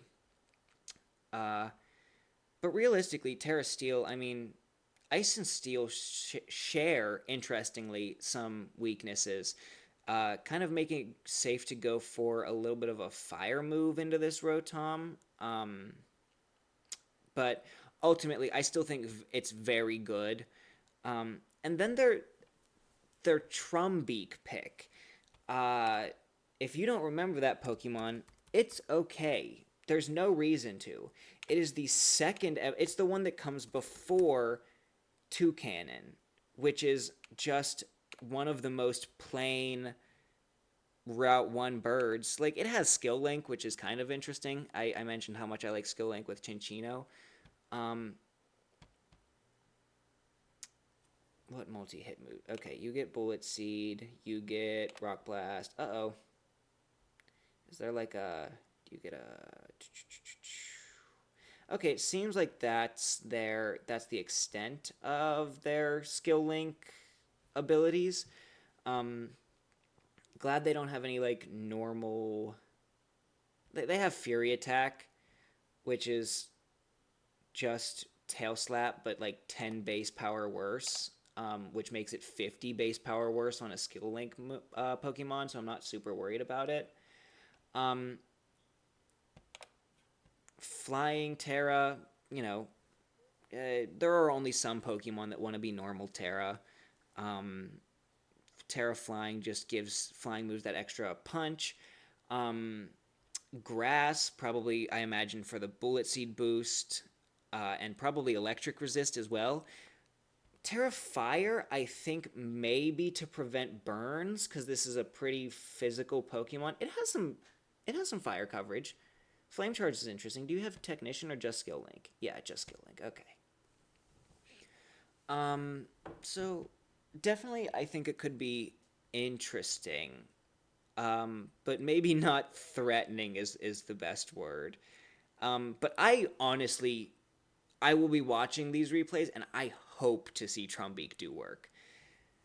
Which then brings us to Quiz and the Ridiculous Reuniclus. Managed to get Latios 5 picks in, which pretty good. I've seen Latios go round, or not round, but pick one, and then immediately paired it with Heatran. Latios, great, great Levitate user, of course. It's fast. It has Flip Turn, which allows it to pivot. It hits super hard. It's gotten a signature item that boosts its Dragon and Psychic type moves, and they buffed its signature move. Finally, Latios and Latias have been begging for buffs. Specifically to their moves, because they were basically, if I'm not mistaken, both kind of just worse Psychic. So Luster Purge got a power buff, and it is a 50% chance to lower the target's special defense by 1. So half of the time, it is hitting you with a base 95 power stab move with a item that can boost it by 1.2 times, or even worse, 1.5 with the choice specs. And then half of the time, you're getting even weaker to it the next time around. Um, and synergizes so great with Heatran. I mean, Latios is weak to Dragon, Fairy, Dark, Ghost, don't really matter. But Heatran takes Dragon and Fairy insanely well. And then Heatran weak to primarily ground and fighting, I think, are the main and possibly, no, not only water. Latios is either resistant or immune to every single one of those. So this allows them to bring out Heatran uh, pretty much with immunity. Because if they think you're going to go for a move that hits them super effectively at all, they can just bring in that Latios, eat a hit, and retaliate so hard. I think these are great two first picks, and the fact that they ended up on the same team, a little bit scary. Zapdos, also phenomenal Pokemon, an OU staple. OU still? Finally dropped down to UU, but once again, another staple of OU that only dropped in the most recent gen, with the absolutely ludicrous power creep of Gen 9. But I think that says something. I mean, Zapdos is a Gen 1 Pokemon. I mean, Mewtwo isn't even good anymore, and it hasn't been in years. But Zapdos still one of the best Kanto Pokemon to do it. In fact, I don't think it gets defog anymore. Is one of its only problems. Yeah, it did lose defog in the most recent gens, but those hurricanes and discharges and thunders. I mean, it can set rain dance. I know because I used it. I used manual rain dance on that set I mentioned with the Volt Absorb Thunderous. But yeah, just an absolutely insane Pokemon. Has some good typing. The flying type likes having that electric type to neutralize that electric weakness. The electric type likes having a flying type because that's another ground immunity. And then, so not only could they switch into Latios, they could switch into Zapdos, and then if you make contact with them, 30% of the time you get paralyzed. So, once again, adding to this top three core, incredibly scary. Also, Ogerpon Wellspring was the grass type I planned to have before Rillaboom, and in fact was going to be picked before Miss Magius if it managed to come back to me. But it did not, understandably so. It's very good. Water Absorb makes it a great switch in, and then it tears water types to shreds. It's got Spiky Shield, it's got Leech Seed, it's got Swords Dance for setup, Horn Leech for recovery. Truly, I think most of the Ogre Pawns do whatever they want. A lot of them I think are underrated. Specifically, I know that Wellspring is rated high. I still think it's underrated, and I think Cornerstone is a little bit underrated. But Cornerstone is irrelevant because I think the only person that drafted it may have dropped it in the grace period. Yeah. And then they keep up the high spending. You may notice I'm so far the only person to take 12. We've got some 11s. There's only 10 here for a reason, and it's because these Pokemon were so expensive but so strong. Mamoswine, I mean, Ice Shard, if I'm not mistaken, it got Trailblaze this gen, which allows it to boost its speed, like I mentioned with Glastrier, except Mamoswine has, I think, slightly more functional speed. Vastly more functional speed. 80 speed with... and I'm going to check myself on that too. Yes, it does get Trailblaze. I might be overhyping Trailblaze a little bit. I know it's just a 50 base power grass move that gives you +1 speed, but I think +1 speed in a game where, calculating speed tiers in draft matters so much, I think +1 speed is very valuable. And of course, ground ice coverage. Ground hits a decent amount of ice weaknesses for super effective damage. Stab earthquake off of a Mamoswine attack is just brutal. It gets ice shard for priority. Mamoswine all around great. Glimora. Oh, brother. Glimora, once again, another mon that can kind of go into an incredibly stally mode. It's got corrosion, it's got toxic, um it's got its signature ability, toxic debris, which if you hit it with a physical move, aka most of its weaknesses, psychic, no, ground, yes, whatever. I'll figure it out later. If you hit it for a physical move, it drops toxic spikes on your team, which if you don't have a grounded poison, or at the very least a spinner with boots, that's bad. But the problem is you can't just. I feel like a lot of hazard setters, if someone's setting hazards against you, you can kind of just switch your spinner in against them and either read the switch into a ghost type or spin.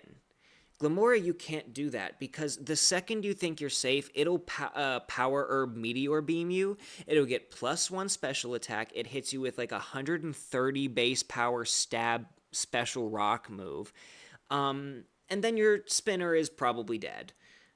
And then if you by any chance set up any hazards, it also gets Mortal Spin, a poison type rapid spin that not only clears hazards but also poisons the target. Oof. I think Glomora's a huge threat. Granted, my team is. I've got some decent Glimora counterplay. Special water types, obviously, it doesn't like to see. I don't really have a psychic type, but Miss Magius has psychic moves somewhere in there, I'm sure. And yeah, ultimately, just a really big threat both on the utility and offensive side. And it's even got Spiky Shield. Even if you want to hit it with a contact move, you might take damage for it. So, buyer beware ever using a physical move on a Glimora. And then they picked their Terra Captain Whimsicott. As a VGC player, I know the damage Whimsicott can do as a support Pokemon. There's no reason for its Moonblast to be doing that much. We only use it to run Tailwind and Encore. And yet, its Moonblast will do 40% to neutral with almost no investment. If you run this incredibly fast Pokemon, I mean, Whimsicott, 116, once again, 1 point faster than even the Majestic F. Yeah, 1 point faster than the Majestic F. If you run just Choice Specs Terra Fairy Moonblast on this thing, and you can even just slap an Infiltrator on it, and then you don't even have to worry about Light Screen or Reflect. I mean, you just get to bypass whatever you want. Or, heck, you think you're going up against a Sun team? Run Chlorophyll. And then, I don't know, what are your other Terra types? Terra Ground. Run Chlorophyll, Terra Blast, Ground. Pretty insane Terra Captain, especially for 6 points. I think incredibly worth it. King Gambit. King Gambit is one, I will admit, I did something I called draft-alongs, which I would watch draft streams of YouTubers I liked, and I would just slap myself in the middle of the draft order, and I would see what draft I could make out of that. And King Gambit, I did round 1 pick, and then I just kind of took it onto the OU ladder just to see what I could do. But King Gambit, much worse in draft, because so much of King Gambit revolves around being able to remove that 4 times weakness to fighting. So that makes it a little weaker in draft because of all the things King Gambit is great at, being fast is not one of them, and therefore it gets outsped and hit really hard by a fighting move or a ground move. Um, Even it's not that bulky on the special side, so fairy moves might do quite a bit to it. But I still think it's a great choice. It's got rocks. If that's something you want to do with it, it's got stealth rocks. So that's a little bit of hazard setting to add to Glamora. Maybe if you don't want to bring it that week. Perhaps if someone has a particularly strong psychic setup that would make Glamora weaker, King Gambit could set up rocks in that case. Defiant is also a great redeeming factor. Seriously discourages dropping stats, dropping your opponent's stats, because if they switch in King Gambit on a debuff move, then you get that +2 attack, and suddenly your sucker punches kill everything. So I think King Gambit is probably appropriately placed down here in the 8th round of the draft, but still a good pick. And then their Terra Toxicroak is the other one. I think it's really cool. I've always liked Toxicroak. Dry Skin is interesting, especially with that Fire Terra, giving you a natural fire resist, so you're not taking quite as much from fire moves. And then Dry Skin, as an ability, lets you basically act as if you have Water Absorb when you get hit with water moves. So very solid Terra there. Terra fighting close combat is no joke. I mean, really, it hits anything that's not a ghost type for so much. And then Terra Dark, simple enough. It's immune to psychic types. Toxicroak is 4 times weak to psychic. Pretty straightforward. I don't expect to see this thing like going crazy with unexpected sets or techs. But I can see it putting in work in a couple of weeks, here and there. And as their last pick, Driftbloom, that gives them another hazard control in Defog, and Unburden as an ability makes Driftbloom, which is normally pretty, it's slowish. 80 could be worse, but it could be better. But when you activate that Unburden, I mean, you're cruising. They keep giving Unburden to Pokemon that can just absolutely schmoove afterwards.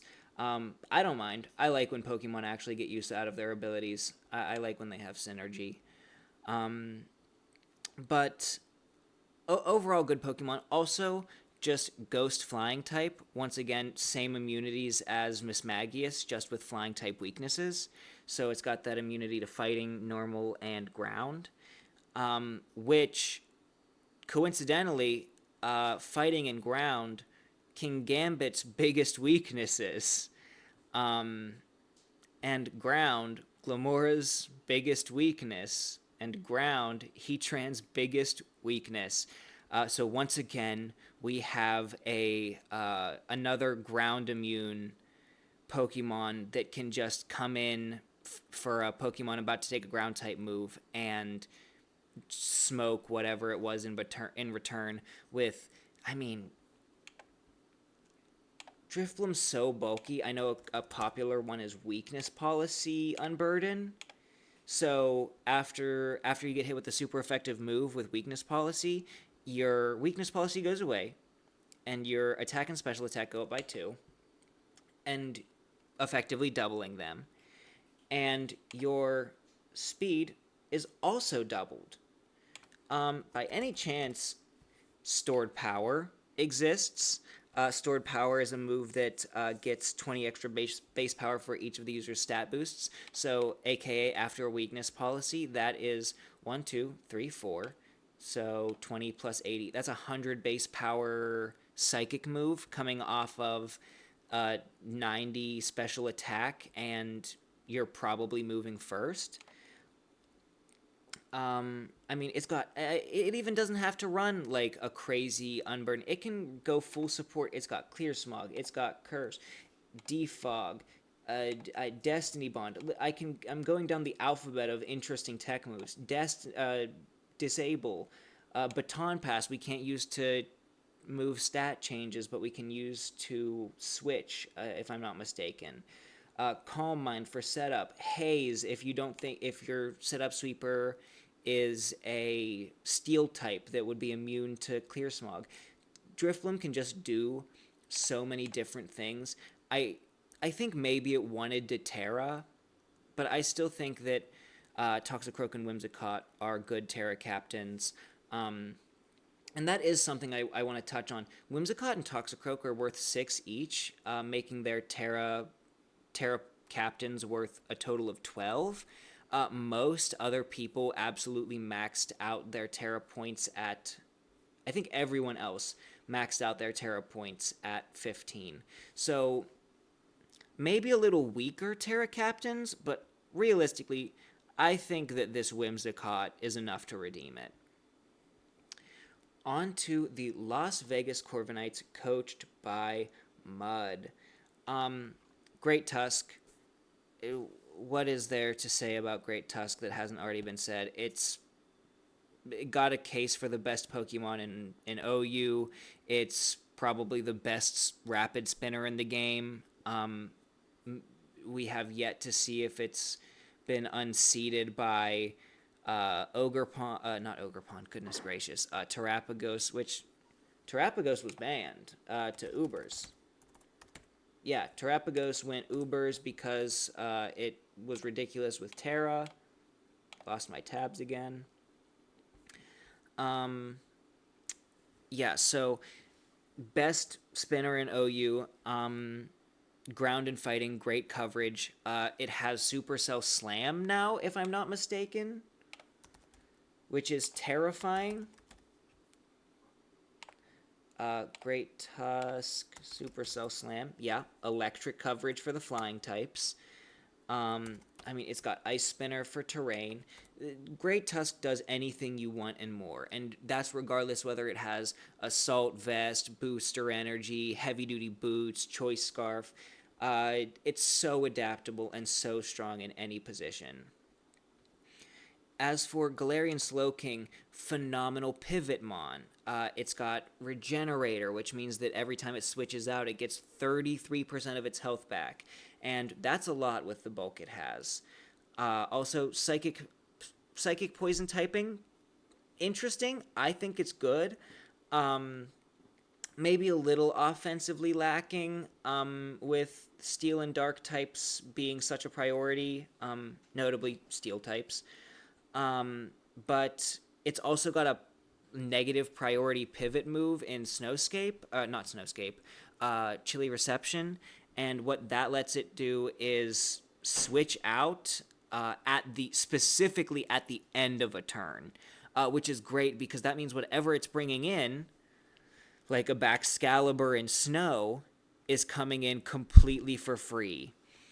Baxcalibur was banned because it was so good under Snow.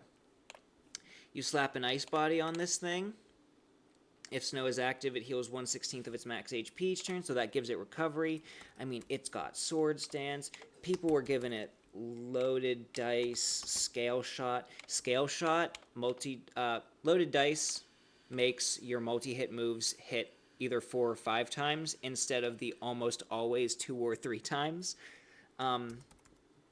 Which is great for Baxcalibur because it got 2 stab multi-hit moves. And Loaded Dice almost gives it Skill Link on top of its other ability, plus a Sword Stance to boost its attack and Scale Shot boosting its speed. Just truly a tremendous threat. And, I mean, Greninja also truly terrifying. Incredibly fast. Battle Bond lets it get that, like, kind of pseudo Omni boost. It gets its attacks and speed raised by a stage when it kills a Pokemon. It's a water type, which always nice to have. Though Greninja not particularly the bulkiest.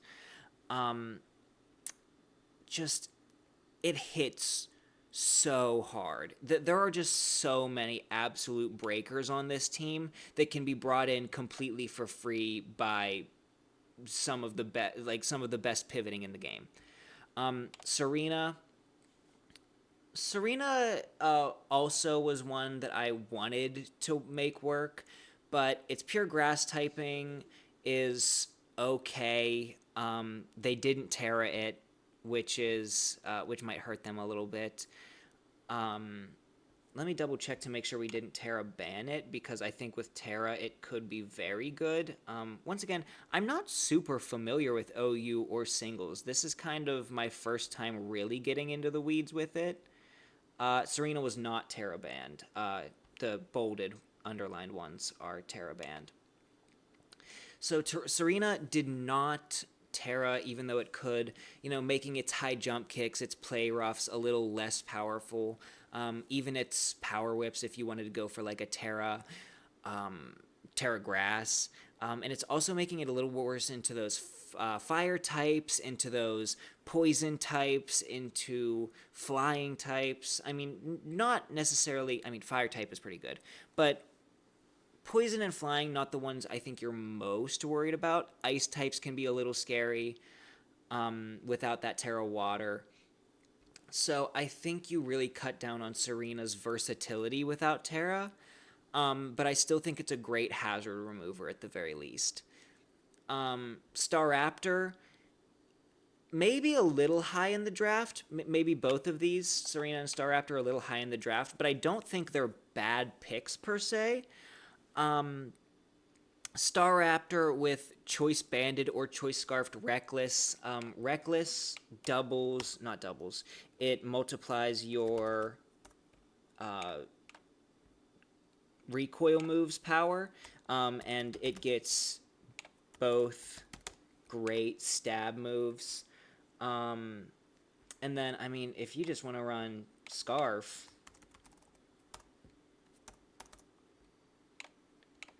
I mean, this plus any coverage, probably Close Combat, if I had to recommend one. Maybe Facade if you're worried about like a burn. That's a super solid set that hits ridiculously hard for being like a Route 1 bird. There's a reason Staraptor has stuck around. Not in OU by any means, but in the banned list of UU, it seems. Which brings us to the Terra Captains, Tinkaton and Electros. I want to like them more. I will say that. I want to like them more. I love Tinkaton, and I think I may be a little salty because I was gonna take Tinkaton specifically as my Iron Valiant answer. I was looking at Iron Valiant going, I don't want to face that thing with the team I have now. Tinkaton has high speed. It's a steel type, and weirdly good special defense. And its attack isn't good, but that doesn't matter when you're hitting something as frail as Iron Valiant, especially with super effective Gigaton Hammer, even coming off a Terra Steel. Although I don't know that I would have Terra'd Tinkaton over one of my other Pokemon. But that's a timeline that doesn't exist, so it doesn't matter. I do think water and flying are good Terra types for it. Fairy types typically want to Terra into water types, and the steel typing only incentivizes that more with its fire weakness. And the flying type, obviously, completely immune to ground. So if you're worried about a little bit of earthquake spam, you send in both of your Terra captains, because Electros, Terra Electric, it doesn't need a Terra Electric. It already is a pure electric type with Levitate, so it never has weaknesses. Unless, of course, you Terra into Ground or Fairy, which have their merits. But I think Terra Electric Electros with, just no weaknesses. It was something that people were saying in, like, week 1. Oh, like, Terra Electric Electros doesn't have weaknesses. And normal electric Electros also doesn't have weaknesses. It just doesn't hit as hard. But I will. I'll give it. It has coverage. It has insane coverage, and that is a big value in a Terra Captain because that really allows you to flip a really unexpected matchup on its head. I hope you didn't catch that sound in the background. That was my cat plowing through a couple of toys and running across the floor. And then a round 9 Volcanion. Round 9 Volcanion. I either missed that pick or it was a transaction, but round 9 Volcanion is great. I think. I mean, it's a water absorb Pokemon. It is a water fire type, which gives it great coverage. It has, if I'm not mistaken, its signature move is Scald, but better. And Scald is already an unnecessarily good move. Yep, 30% chance to burn. 20 more base. 20 more or 30 more? What base power is Scald? 80 base power. So 30 more base power, and effectively, other than that, the same move. Though it is a little less accurate, I still take 95 most days. Maybe not on my team with all the 90s I'm already racking up, but I'll take 95 accuracy. And Wheezing, once again, great bulky pivot. Comes in, takes a hit, can levitate, so it's immune to ground, or it can neutralize in gas if you want to. I don't think anyone drafted like Reggie. Oh no, you do want to leave Reggie Gigas' ability on. Did anyone pick anything with like a really crucial ability? I mean, maybe some terrain setters you want to switch it in front of if you think maybe a Rillaboom's coming out. It really hard counters that. Though that would be more of a prediction because you don't get to turn off grassy terrain once it's up. Ultimately, I think this is it's a very top heavy team, but the top is so heavy that I think it can really pull its weight. And I'm excited to see what these Terra Captains do. I love Tinkaton as a Pokemon casually. Competitively, I wish it was better, but I'm excited to see what this team does. As for the Fairfield Ferrothorns, coached by Mental Mark, we've got a Roaring Moon. Roaring Moon, easy first round pick for most draft leagues. Booster energy allows it to be either so fast or hit so hard. Some people can figure out how to make it do both. I haven't figured it out yet. I can't make Roaring Moon good for the life of me. But I definitely understand how it does get good, and I respect the pick. A little unfortunately though, it can't Terra. That means it keeps that quad fairy weakness that Hydreigon got grandfathered into with the next gen, introducing fairy types, which kind of ruined Dark Dragons forever. Really, most Dark types haven't been the same since. They're still running around. Incineroar manages because of its fire type, but Fairy really did a detriment to them, and I think that Roaring Moon is not immune to that, but I would also call that one of its very few weaknesses. Gengar is a great Pokemon. Grounded Poison type, as I said, removes those Toxic Spikes. Fast, special attacker, ghost type for the immunities, all around good Pokemon. It's tried and true. People have been using it since it came out. It might not be OU. I don't think it's OU anymore. I think it might be even. Yeah, it's UU. So very, very good Pokemon. A classic. Metagross, one of my favorites. I'm sure that's not a hot take by any mean. But Metagross, I mean, Choice Banded Bullet Punch is just insane off of its attack. It got actual reliable Psychic Stab now in Psychic Fangs, which not only is 100% accurate, but it breaks Reflect and Light Screen. And I've mentioned Reflect and Light Screen a couple of times now. If you're new to that, Reflect doubles your defense for, I believe, 5 turns. It stays on the field kind of like a field hazard, but it is on your side and it increases your defense. And Light Screen does the same for special defense. But Metagross doesn't care because it can Psychic Fangs. Once again, another Pokemon that has been doing the same thing for a while now, and it's always been good at it, and I believe it always will be. Steel Psychic is a great typing.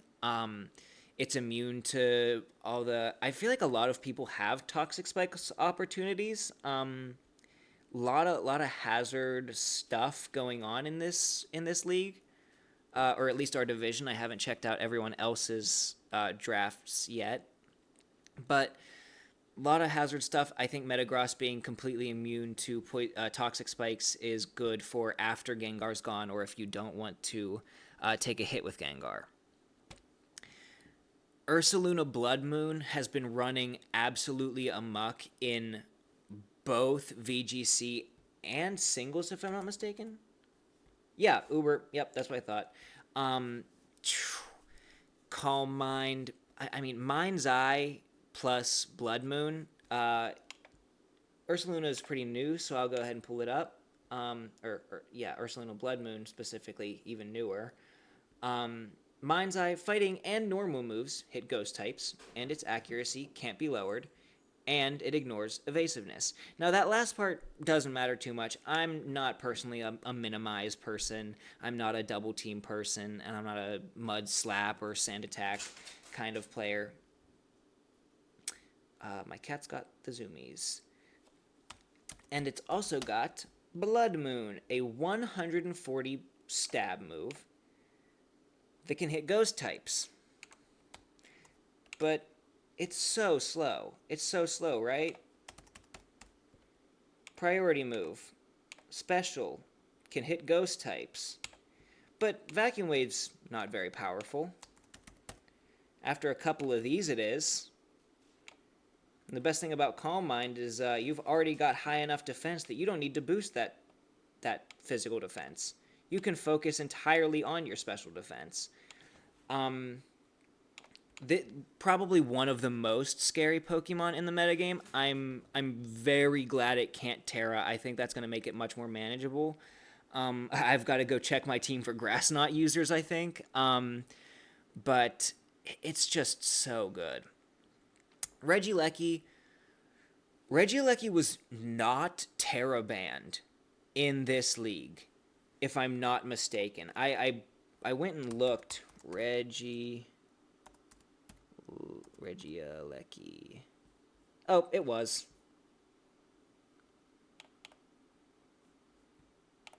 Oh, it just wasn't bolded and underlined because we crossed it out. Okay.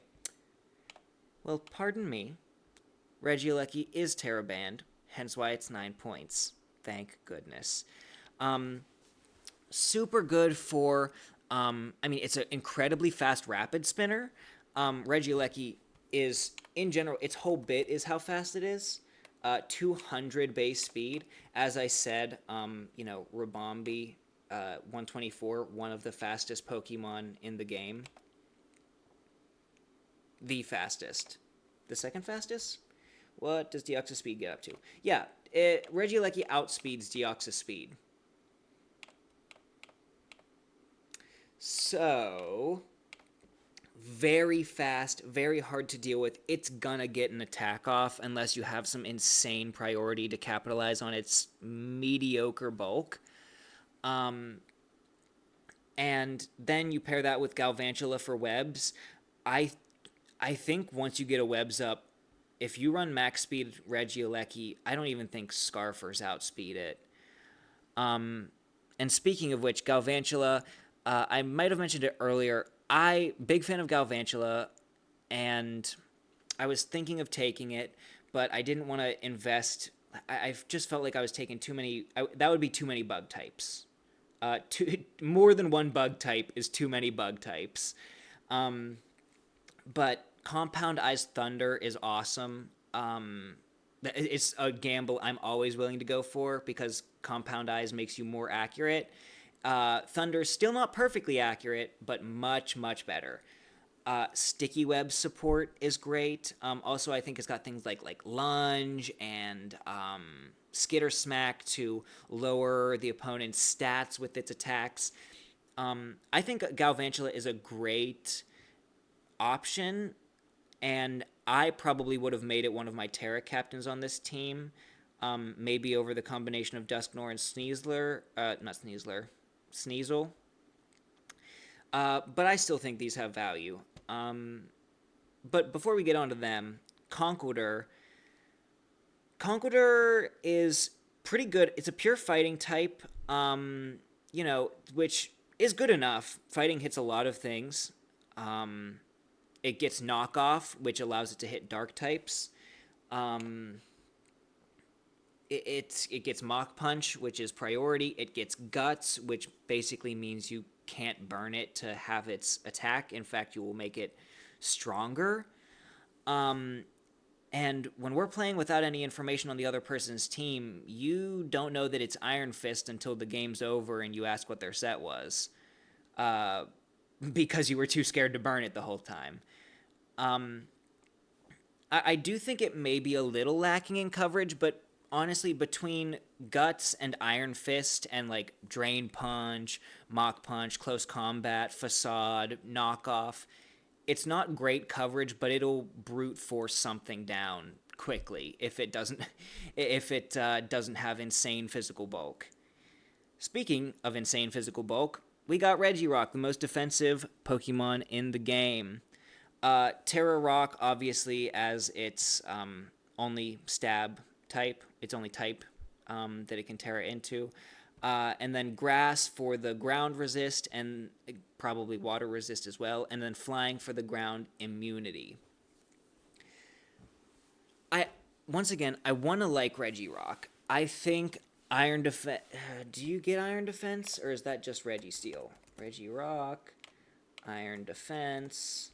You do, and with Clear Body, people can't lower it back down, and off of a 200 base defense with Body Press, which uses your defense as your attack stat, that's an 80 base power move coming off of a move that uses your bulk. I mean, look at this. Look at 548. I don't care if Body Press doesn't have stab. Without an Iron Defense, that kills most things.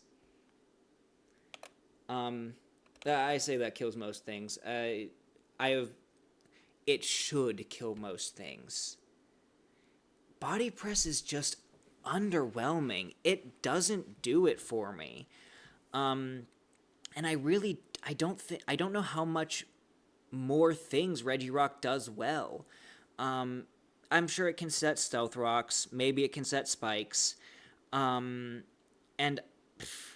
once again, this is probably another Pokemon I'm going to bash on until it sweeps me with, like, Leftovers, Terra Grass, something. Or, like, Lumberry, or, I don't know, Aromatherapy. Who knows? Just switch it out in between this and... Oh, they don't have a real grass type. I don't know if they have anybody with any kind of aromatherapy or heal bell. Not that I think that's important, but just something I mentioned that's no longer an option. But anyways, for Minior, Minior is a... It is a pretty crazy Pokemon. Not great defenses, but... This is, of course, when its shields are down. When its shields are up, it looks not like any of those. It has like a rock coating, if you haven't seen it. And that allows you to go for a pretty tanky Shell Smash. And then now your attack is doubled. your special attack is doubled, and your speed is doubled, just like I said it was with Driftbloom. And I mean, if you run a white herb, because Shell Smash reduces your defense and special defense, the white herb will restore those to 0, and then acrobatics becomes a 110 base power stab flying move. So I think Minior, despite not having the craziest base stats, just in the nature of Shell Smash shields down, I think it can go crazy. And then Dusknoir, that's another really bulky Terra Captain. Now that I'm looking at Regirock and Dusknoir together, I think I'm liking both of them a little more because they are insanely bulky. Both of them. And Dusknoir with Terra Ghost, Steel, and Dark, great general defensive types for it. Steel, always a decent general defensive type unless you're like an ice type. And Dark, a great complement for Ghost. There's a reason that Dark Ghost type Pokemon didn't have weaknesses until the fairies showed up. And also just having that Terra Ghost Poltergeist. It doesn't have perfect accuracy like Gallerx does, but it'll still hit hard, even with, that adaptability boost makes a low attack stat look like nothing. And as for Sneasel, I'm sure Sneasel does something. I love Weavile personally. And the funniest thing is that Weavile got left on the... Where did it go? I keep scrolling down. Weavile got left on the table, as did Chi-Yu. I do want to touch on how crazy this draft is. Like, we were getting Deoxys Defense that's round 10. I'm sure you already seen a spoiler, but I want to mention it when it actually comes up. I think Cryogonal even was pretty low for being such a good Terra Captain. There were stuff, Weavile, Chi-Yu, Manaphy, Keldeo, Dragonite, some insane stuff left on the field. So I think people are really cooking with their lower tiers, and I'm excited to see a lot of these drafts. But Sneasel, not Weavile, got picked, and it's got both of its types, Dark and Ice, as its Terra types, plus a Terra Normal. I don't know how much I agree with that. I think Sneasel dies to pretty much any Mach Punch that comes its way, no matter what Terra type it uses. I think Sneasel is interesting. It can be, it runs... Does it get Fake Out? I know it gets Triple Axle, which is a very good move, and it's very fast. You can thief things, knock off things. Do you get knockoff? I don't want to confirm that because I know that Weavile kind of bit it for a while. It got knockoff back. That's why it's back. Okay. Yeah, but knockoff is a great tool, especially with that Terra Dark. Sneasel's got serviceable damage output, so knock off Terra Dark. If you're knocking off an item, it doubles in power to 130. So yeah, that's not super fun to switch into, but I think once it's on the field and it gets that first attack off, it's pretty much dead meat. Same for Alolan Dugtrio. Very fast. It's a cheap Steel type, which I can respect. Do they have a Steel type yet? They do. They had Metagross. But I think a fast, Iron Head Earthquake is pretty good, even though Alolan Dugtrio is not necessarily strong by any means. I'm not going to lie. I'm a Dugtrio hater. I like its design. I think it is awful in competitive, but does Alolan Dugtrio get Arena Trap? It does not. It replaced that with Tangling Hair, its signature ability. Tangling Hair is still pretty good. Contact moves lower the opposing Pokemon speed by 1 stage. It's good at punishing. physical attackers that want to be fast. It can just switch in on a move. Perhaps, hopefully not one it's weak to, which it's weak to plenty. Ground and steel, weirdly enough, synergize quite poorly as a defensive typing. But if it switches in on pretty much any physical move, it'll lower that speed and then outspeed most other things in the game to be able to rock out with a earthquake, iron head, rock slide if they want to go for the flinches, stuff like that, or just switch back out and support a slower teammate. On to the Aberdeen Iron Bundles, who I originally thought was my week 1, and I realized that I had misread the schedule. Thank goodness. In fact, I'm going to go check and see if I face off against them right now. They are AIB, the Aberdeen Iron Bundles. That's my week 3. Spoiler, I'm not excited. They have a fully functional expanding force core with Iron Crown, Indeedee Mail. Did Floor just get it? I'm not sure, but regardless, and they've also got Sneasler for the Psychic Seed. So between those 3 things, Indeedee can set up Psychic Terrain, which doesn't allow priority moves, so I can't rely on like Mach Punch or Sucker Punch to outspeed things. Iron Crown then gets an incredibly powerful Psychic move, and that's off of either a Booster Energy Speed if it wants to outspeed a lot of things, or a Booster Energy Special Attack if it wants to break down walls. And that just hits so hard. Iron Crown blows things up with its expanding force, and I really don't want to go up against it with, say it with me, 0 ground types. Not ground. Dark types. Man, I build it up and everything. Oh well. And as I said, Sneasler with that Psychic Speed, Psychic Seed, it is another Pokemon with Unburden, and Psychic Seed boosts its special defense, one of its better defense, to be sure, but one of its weak points. And now your 120 base speed Pokemon is twice as fast just for switching in onto Psychic Terrain.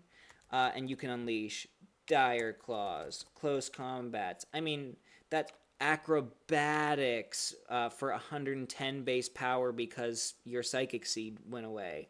I mean, if you don't want to run Psychic Seed, Fake Out. I mean, you can run Fake Out Poison Touch to poison with your Fake Outs, your Close Combats, and Dire Claws if you want to whittle things down that way. Sneasler is incredibly versatile and incredibly powerful, and it is a very scary Pokemon to go up against.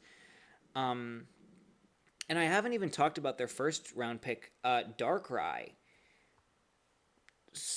We were having a debate in the chats about whether Darkrai was worth it or not. It is a 19-point Pokemon, which is the most expensive Pokemon we had. And we only had 120 points to use. So, was it worth it? Darkrai in OU right now is not doing great. It's mostly running Hypnosis sets and hoping for them to hit. And it kind of turned the whole metagame into a... it was just a random number generator. It was just, how many turns of sleep do I get? Does this thing just nasty plot and kill me? Does it kill me without a nasty plot? Or does it miss Hypnosis and I kill it instantly and take the game from there? I think it's volatile, and I think it's hard to prep against. It's very fast and very strong. Darkrai. Very fast, very strong.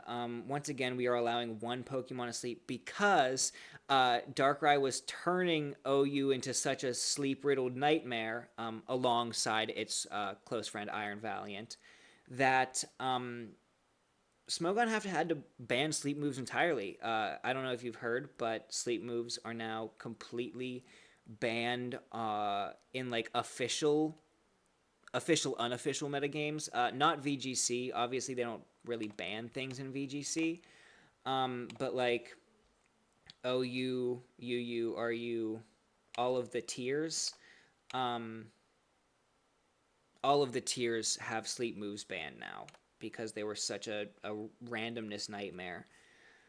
Um, lot of tankiness right here. Florges, Alomomola, and honestly even Torterra on the physical side. Florges was one of the most specially bulky Pokemon in existence. Um, Alomomola, a phenomenal wish passer. It can wish, flip, turn out, and then the Pokemon that comes in gets half its HP back. Also, just incredibly tanky. It gets Regenerator, so it benefits from that switch out. I think you've got an incredibly, you've got your hard hitters, and you've got some really solid bulk. Now, Torterra is Terra banned in this league, so Shell Smash you can get away with. I'm so glad my favorite starter ever, Torterra, got Shell Smash this generation. It should have had it for a while. Um, I love a Shell Smash loaded dice Bullet Seed Rock Blast. Um, just basically the same thing that my Chinchino does. It hits most of the times with a setup move. It's the same thing Chinchino does, just it gets stab on its Bullet Seeds. And is it? Does it not hit as hard? No. My attack is 95. What am I thinking? Yeah, it does hit a little harder and is certainly bulkier. And its setup move is better. But its setup move is not as sustainable because it is dropping those defenses. So if you're running loaded dice, then obviously you're not running White Herb, and after one Shell Smash, your defenses are down, and you're really risking yourself to a really fast Ice type. Indeedee Mail, I've already mentioned it a couple times. It speaks for itself. It sets Psychic Terrain, and it uses Psychic Terrain offensively. I don't think anyone drafted the female Indeedee because it's more a support Pokemon, specifically in doubles. But we are playing singles, so it doesn't really matter that much. Thus, the Indeedee Male pick instead. Faster, hits harder, just Psychic boosted Psychic Terrains, or it might have even gotten Expanding Force now itself. Did it? Yeah, it can Expanding Force itself. 1.5 times power on Psychic Terrain. So this thing switches in, immediately sets Psychic Terrain, Expanding Force, 120 base power before stab. Before stab and before Psychic Terrain. That is not the Psychic Terrain multiplier. That is built into the move. So yeah, just incredibly powerful. Especially because it's in singles, so it doesn't have to spread and split its damage. Sandslash and Braviary, in the interest of time, because I've kept you here long enough, I think they're okay. Braviary definitely better than Sandslash. But Sandslash is a rapid spinner, and I think that is their only... Sandslash and Cryogonal are rapid spinners, and Braviary might get defog. Did they just Terra all of their... Did they Terra all of their... They did. They Terra'd all of their hazard control. That's pretty funny. Yeah, Cryogonal can spin, Sandslash can spin, Braviary can defog. Couple of steals, couple of grounds, ice, water. Cryogonal is very good. Once again, very specially bulky. And with that, Water Terra can kind of flip a lot of ice types matchups on their head. And Steel, I know I said Steel doesn't really want to pair up with ice types, but given that Cryogonal has the Levitate ability, and it is a Steel type that is completely immune to ground types, it still makes it somewhat worth it. And as for that Ceruledge, Round 12 Ledge is pretty crazy. Shows a lot of saved up points. 11 points dropped in the last round. Shadow Sneak, Bulk Up. Bitter Blade for recovery, a signature fire move that's like a drain punch. I think Ledge does a lot of things. I think, once again, not being able to Terra hurts it a little bit, but I think it does just fine, especially because Iron Crown, Torterra, non-Terra Water Cryogonal, Terra Steel Braviary, none of them want to face a Fire-type move. And Ledge, with its Flash Fire ability, with either of its abilities, really, Flash Fire would give it a boost to its fire moves, and then its Bitter Blade is hitting you even hard and healing you even more. And, or it's weak armor, and then if you hit it with a contact fire move, it resists it, and its defense drops by 1 stage, and you go, oh, that's nice, and then its speed doubles, and you lose to, I don't know, probably more Bitter Blades, or even, I think it got Poltergeists. Ledge, Poltergeist. Yeah, it did get Poltergeist. So I think very strong physical attacker. I think this is an incredibly strong team. Maybe a little segmented. Its hard hitters are hard hitters, and its bulky, like, walls are bulky walls, and there's not really much in between. Maybe Cryogonal and Raikou are kind of in between. Ledge with its bulk up sets. But really, that's the only criticism I can give it, is it doesn't have all-arounders, which really I don't think is that bad. Onto Bullet Punch City, coached by Royzer.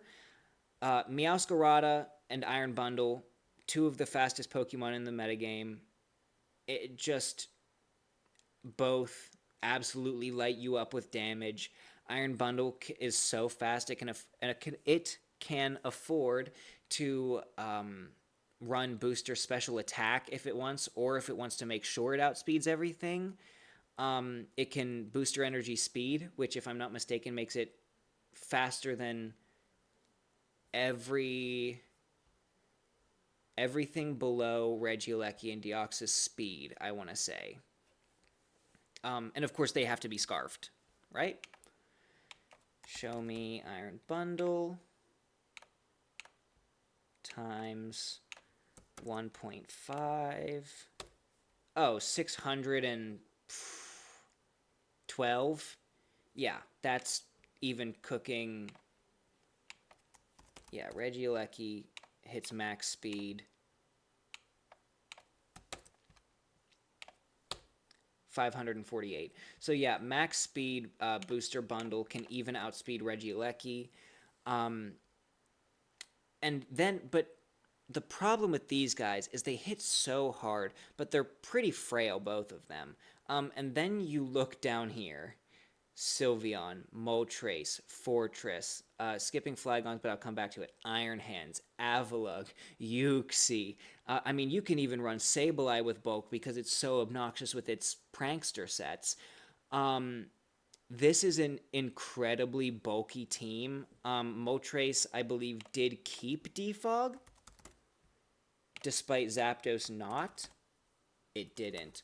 Okay, a little unfortunate, but, you've got Fortress for Rapid Spin, Avalugg is a Rapid Spinner, Furret for Tidy Up, to support this Moltres not having to come in on rocks.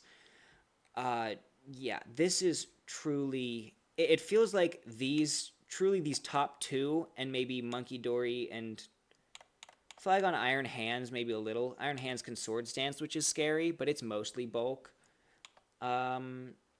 But it feels like really these really bulky Pokemon trying to whittle your team down for Meowscarada to outspeed your whole team and just eviscerate them with Protean whatever it wants. Its Terra Captains are interesting. I love the Terra Flygon. Levitate Terra Poison is super cool because you don't have that ground weakness and you resist Fairy now. Which is awesome. Terra Ground actually makes Flygon's Earthquakes hit how they should. Justice for Flygon, please give it a stat buff. It doesn't deserve this. Or just, I don't know, Compound Eyes. Like, give it a cooler ability. Like, at least give it a hidden ability, something. You don't have to give it 3. Just, but yeah, I think with Terra Ground and Terra Fairy, it can really put in some work. Iron Hands, as I mentioned, I'm a VGC player. I shudder every time I hear Iron Hands. Oh, it can Swords Dance. Now, not in VGC it doesn't, but it can Swords Dance. It can Drain Punch, Fake Out, because I'm sure that Monkey Dory is going to spread some Toxic around. And as I said, that free chip with the Toxic at the end, always nice. I personally feel like Fake Out is underrated in singles, but I understand why. Avalugg,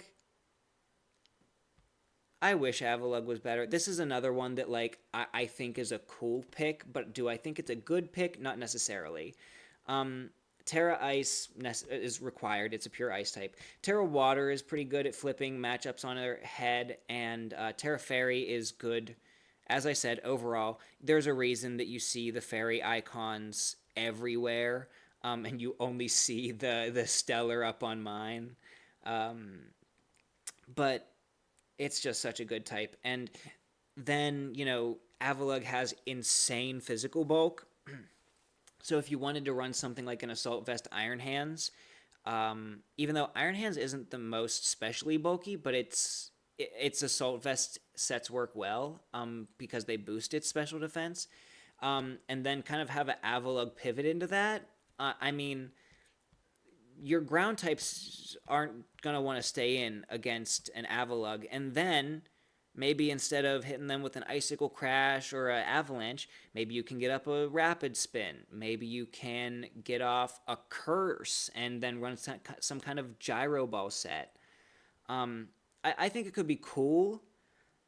I don't know about its matchup into most of this. Screens Yuxi, that's the first thing I see when I look here. Pretty interesting. I also think that Mystical Power could once again be interesting. I believe in it. I think it can do stuff for sweeps. Furret, I love Furret, and I think Tidy Up is cool. I don't think it's going to come much. It's a pure normal type. Its Terra types are fighting in dark, which I understand why. I think, does Furret get close combat? What fighting type move does Furret get? Reversal, Focus Punch, Focus Blast, Brick Break. Nothing crazy. I mean, Terra Blast, I suppose, to hit Rock and Steel types. So Terra fighting for it could be okay, especially, as I said, it gets that Tidy Up, that hazard removing Dragon Dance. I hope it does something cool. But once again, I'm feeling like this Flygon is like the right choice for Terra most of the time. Monkey Dory, fast, hard hitting. It can spread poison. It can spread specifically Toxic on any of its moves because of its ability Toxic Chain. That makes it, I have run Fake Out Psychic, Sludge Bomb, Focus Blast. I think that's a really solid set. Even maybe if you want to go Scarf and you could run 3 special attacks in a U-turn to keep that momentum going and like spread Toxic on a switch out, that could be cool. Sableye is cool. I really like Sableye. Its moveset is really obnoxious. It's got Prankster all of the statuses. They can set weather for their team if they want. I don't know. Maybe in some world they'd want Prankster Snowscape. Scratch that. You only get Rain Dance, Sunny Day, not Sandstorm. Okay. You only get Rain Dance and Sunny Day. I don't see how much that benefits their team unless they're like doing like a Rain Dance Hydro Pump Iron Bundle or like something with Terra Water Avalugg. Or maybe they're just reducing their fire weakness on Meowscarada and Avalugg. And Fortress. Fortress being a bug steel type is quad weak to fire. Um, I, I think that I can't foresee what Sableye can do, but that's not a bad thing. That's because there's so many different things it can do. As for the Sacramento King Shield, this is captained or coached by Gwyd, who is the other person I think is definitely a moderator of the league, and might be the league owner. I've seen someone say that this league is run by Gwyd, but regardless, incredibly helpful in facilitating the draft. Yeah, and I should mention, Talvaka, Green, Gwyd, a bunch of them, Hero, a bunch of them came in two mods of the league plus friends. I'm a little scared being a first timer. My goal is kind of to show up and hopefully just, I don't know, maybe make a little rumble. Show up, cook some crazy sets, maybe not win, but maybe pull some kooky upsets, some kooky crazy upsets. Um, but anyways, on to the Sacramento Kings Shields. Tornadus Therian, I've seen it go first round a lot. It doesn't get defog anymore, but it's a great, like, it gets U-turn, it gets regenerator, it gets like Bleak Wind Storm, which is way too low accuracy for me. I hate Bleak Wind Storm, but I mean, I get why it's good. Otherwise, you run Hurricane, which is even less accurate. Air Slash is personally my preferred choice, but people run Bleak Wind, so you do you. You can get that speed drop if you hit, which is nice. I think Tornadus Therian, I wouldn't personally say it's a round one Pokemon, but I think a lot of people disagree with me, and I understand the value of Regenerator, U-turn, and just being bulky. As for Rotom Wash, interesting. I've never been a super big fan of Rotom Wash, but it's a Levitate electric type. It's a bulky water type.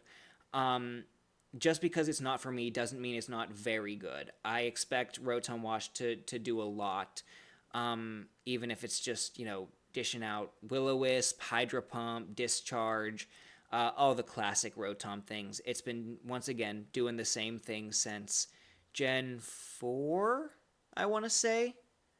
I know Rotom came along in Gen 3, and then Gen 4, it got its forms. Man, I feel like a fake fan right now because I'm exposing the only part of Pokemon I don't know. Anyways, moving on to Garchomp, an absolutely insane Pokemon. I'm partial to Rocky Helmet Rough Skin, which forces attackers to take 18% every time they use a contact move on you. Basically meaning if they hit you 5 times, they have 10% left. So let's say a Chinchino went for a tail slap into that kind of Garchomp. It then proceeds to... It would be dead if Rocks or Spikes was up, which I mentioned because Garchomp can set Rocks and Spikes. It's a very, very good Pokemon, in my opinion. May have dropped to UU recently. Yeah, a lot of OU Classics falling this time around. But it can even I've seen people run special Garchomp just to pick people off with like a Draco Meteor Earth Power, just because it has good moves. It's got Surf for some reason. Um, it's got really great stats. It's fast. It hits hard. Dec- Decent bulk. I would even say better than decent. Um, but it's truly one of the most tried and true Pokemon out there, and I expect it to do big things. Unfortunately, they can't Terra away from its Quad Ice weakness, but that's where other Pokemon on this team come in. And I know I was talking about the bulk core over here, and maybe somewhere else before. Oh, yeah, over here. I was talking about the bulk for the last two. And we've got another insanely bulky middle of the draft. Amoonguss, Dunsparce, with Terra, Registeel, once again, one of the most defensive Pokemon in existence. Mandibuzz, incredible pivot and hazard removal. Screamtail, incredibly bulky, incredibly fast. Um, Screamtail Encore Disable is one of the scariest things in the metagame, and I'm not joking. There's no reason for this thing to be so fast and then Encore you into a move that will never kill it and then disable. Um, and then that's if they don't think you're going to switch out, because they could go for Wish because it's got recovery. And it can, pass that Wish out to things. I just think Screamtail is one of, if not the best support Pokemon in the game. And I think it going for 12 points in round, is that 8? Maybe 7. 11, 10, 9. Round 8. That's a crazy pick. And skipping one, Hitmontop, not super bulky on its own. Intimidate, though, if you don't want to run your Technician sets. Um, Hitmontop can absolutely run as an Intimidate pivot. And Spite Ops, not good. It's a Sticky Webs user. It's a phenomenal hazard setter because it has all of them. I think it has quite literally every hazard, right? No, it gets spikes, toxic spikes, sticky web, and it gets circle throw, which means that if they don't want to switch out and take the sticky webs, toxic spikes, you can make them so long as they're not a ghost type. Or have something like sticky hold. No, not sticky hold. Suction cups is the one that doesn't let you switch out when they try to switch you out. But just really, really, truly insane bulk. Although I will say, I think the downside of that is that a lot of these Pokemon don't have great offenses. Really, for offense, you're relying on Hisuian Typhlosion, and Garchomp, with probably maybe some help from Rotom Wash, maybe Tornadus Theory here and there. Probably a Boom Burst to Dunsparce. I imagine comes at some point. Terra Ghost, I should mention now that I'm talking about Dunsparce. Terra Ghost pairs very well with Rattled for Dunsparce. Rattled gives you a speed boost if you're hit by a bug, dark, or ghost type attack, and dark or ghost are both super effective into ghost.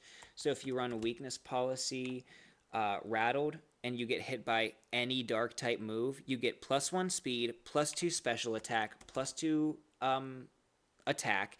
And as I said, that weakness policy speed boost, you can run 120 base powered store power, if it's not a multi-hit move. And are there ghost and dark type multi-hit moves? Beat up, I guess. Although I'm not sure why you'd run beat up into another person. Stored power, Boom Burst, Stab 140 special move coming off of a +2 85 base attack. Base special attack, I should say. That'll hit hard. So I guess you've got a little bit of room for Dunsparce offense. But I think really you're going to be focusing in on this Hisuian Typhlosion, Garchomp, and maybe like Technician sets of Hitmontop and Dunsparce. Um, but I should mention, Hisuian Typhlosion is a crazy Terramon. Choice Scarf Terrafire Eruption just goes absolutely insane, so long as you've made sure that you've cleaned out their priority users.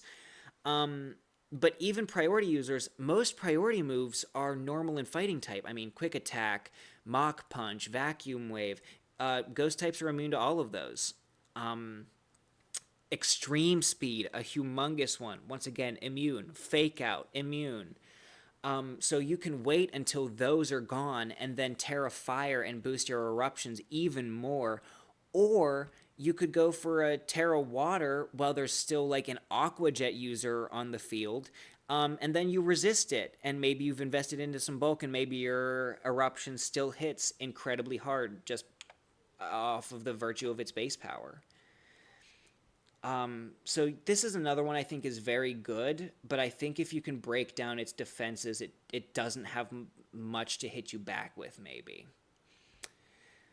We're getting there. We're getting there. Grand Canyon Gallades, coached by Jason Gallade, picked the Goldengo first round. Super valid pick. All sorts of setup opportunities. Ghost Steel typing is great. Its signature move, Make It Rain, is a 120 power steel type move that drops your special attack by one stage. If you don't know, Make It Rain, 120 base power, 100 accuracy, and in doubles this is a spread move, and it only lowers your special attack by one stage. Give me anybody with Draco Meteor. Draco Meteor, perhaps a better attacking type than Steel. Maybe not. Both Steel and Dragon are very defensive typings. But 130, only 10 base power higher, 90 accuracy, and halves your special attack. So, great move. Great move, great Pokemon. It's immune to all status moves. You can't Thunder Wave it. You can't taunt it. You can't trick it. You can't anything. It stifles it. You have to hit it. Which is hard because it's surprisingly bulky. And once again, with that Ghost Steel type, has a lot of immunities and resistances that don't let you hit it very well. So all in all, a great first round pick. I've very recently seen specifically Clefable, Quaquaval, and Tinglu do good. If I'm not mistaken, that was on one of PokeAim's drafts recently. Maybe one of the ones, was it season 1 SPL? Regardless, I've seen all three of these do crazy stuff. Quaquaval with Moxie can boost its speed with Aqua Step, and then Moxie boosts its attack on a KO. So you basically get offensive Dragon Dance if you manage to take a KO. It's a rapid spinner. It gets plenty of like flying coverage, which is pretty cool. Clefable is great at being bulky. It's great at being offensive. Unaware allows you to ignore both offensive and defensive stat boosts from your opponent. So it's a very anti-setup mon if you want to go for it that way. Or you can run it fully offensive and go like Magic Guard Life Orb, because Magic Guard doesn't make you take damage from anything that isn't... if it's not a direct attack, it doesn't actually hurt you. And Life Orb, which gives you a 1.3 times damage multiplier, is not direct damage or direct attack. So... that makes its Moon Blasts hit super hard. Alluring Voice to stop setup because you're not unaware anymore. Blizzard for some reason. Draining Kiss for recovery. all sorts of leftover coverage from when it was still a normal type. Um, the classic Thunderbolt, Fire Blast, stuff like that. Ting Lu, one of the best walls in the game. Also, it can set hazards in Whirlwind. Super scary to go up against because you can't one hit KO it. You can try your very hardest and it won't happen. Um, I mean, it's just got such insane physical bulk, and then its ability weakens special attacks. So your special attacks are doing 0.75 less. So imagine this is 0.25 more. So 100. So you're looking at a Pokemon with 155 HP, 125 defense, and around 100 special defense. That is one of the bulkiest Pokemon of all time. Truly unreasonable. And I mean, it stifles fairy types, water types. All of their best moves are special, and it locks them down pretty hard.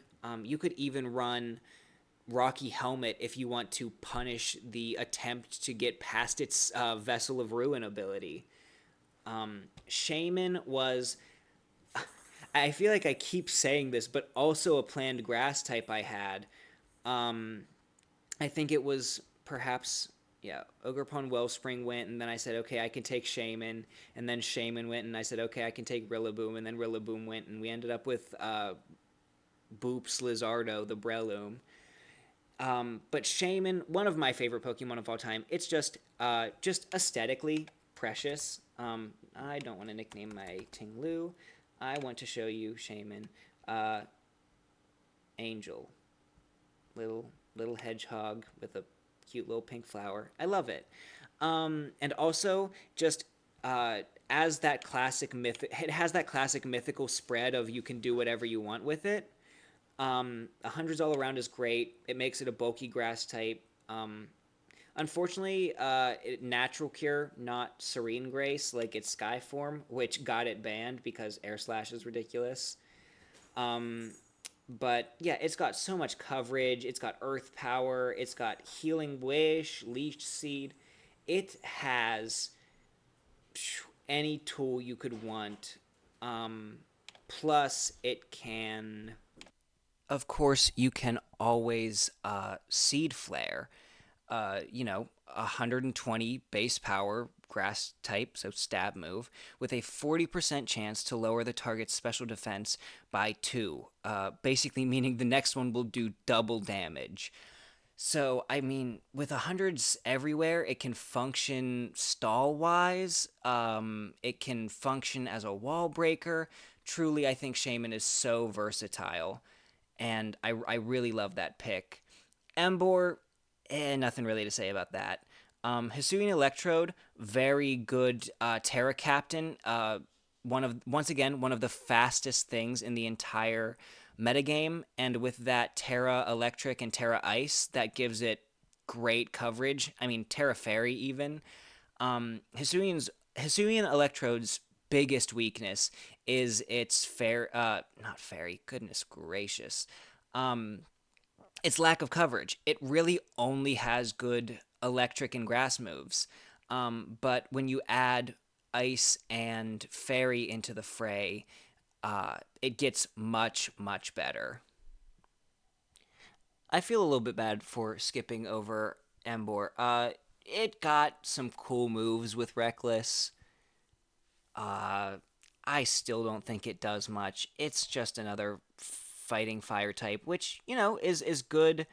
I suppose works well with this team type wise. It is the team's only fire type, not the only fighting type. But I mean, Head Smash goes kind of crazy. I think it got Wild Charge for coverage. I think it can do some okay things, but I have never really been impressed by Embor. Definitely, unfortunately, the worst Unova starter. Worst Unova starter post Hisui. and we'll get into that later. Um, but then they've got the Basculin, Basculin with adaptability, and also a lot of other abilities because with Basculin, you get Basculin Red Stripe, Blue Stripe, and White Stripe. Um, and it didn't need Basculegion for a while. It can just hit you with a Terra Water adaptability Wave Crash this gen, and it was a functional Pokemon on its own um, before it evolved. And then that Dragon and Grass, both of those just allow it to cover a lot of its weaknesses. Both of them resist Grass and Electric, two of Water's biggest threats. I definitely could see Basculin uh, putting in way more work than it has any right to do as a 5-point Mon. And then in round 10, we got a Deoxys defense pick. Incredibly bulky, very good hazard setter. So now we've got two of the best hazard setters in the game in Deoxys Defense and Ting-Lu, and a Pokemon that you can't Rapid Spin against. You can't Mortal Spin it because it's a Steel type, so it's immune to poison. And you can't Defog it because it's got its ability good as gold. I think, once again, hazard removal, or hazard setting, more accurately, doesn't matter as much in draft, but I think doing it very good can be a big boon to your team, and this team is another one that does it very well.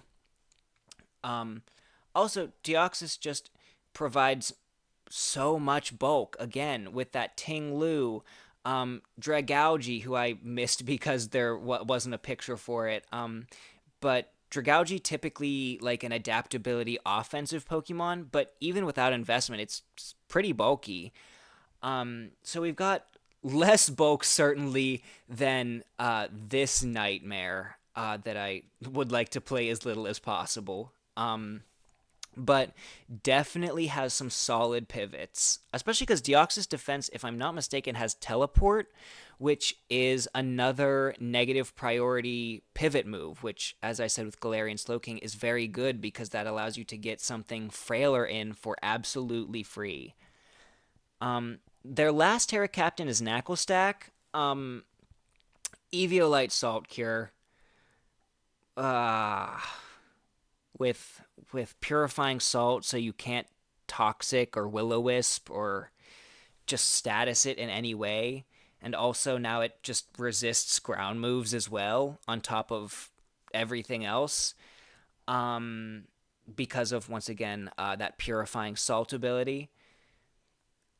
I think Knucklestack is going to be unreasonably good. I think all of these are great Terra Captains. I think you've got two that can dish out insane damage and one that can sit on the field for as long as you want it to. Like, that thing won't die until you sacrifice it. And Salt Cure just doing more into water and steel types over time.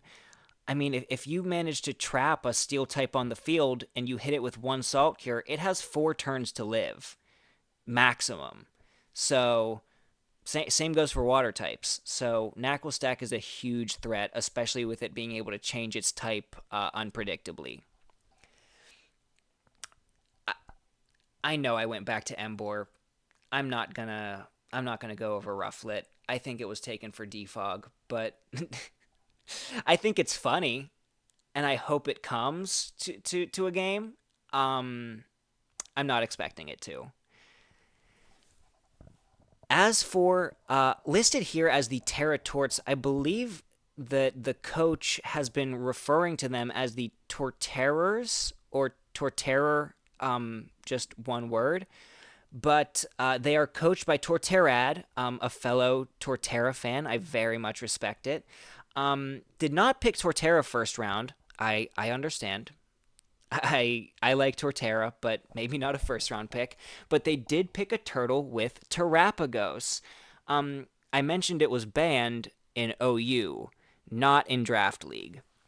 Now, of course, it helps that it can't terrastalize into its stellar form, which gives it a whole bunch of just obscenely obscenely hard to break through bulk.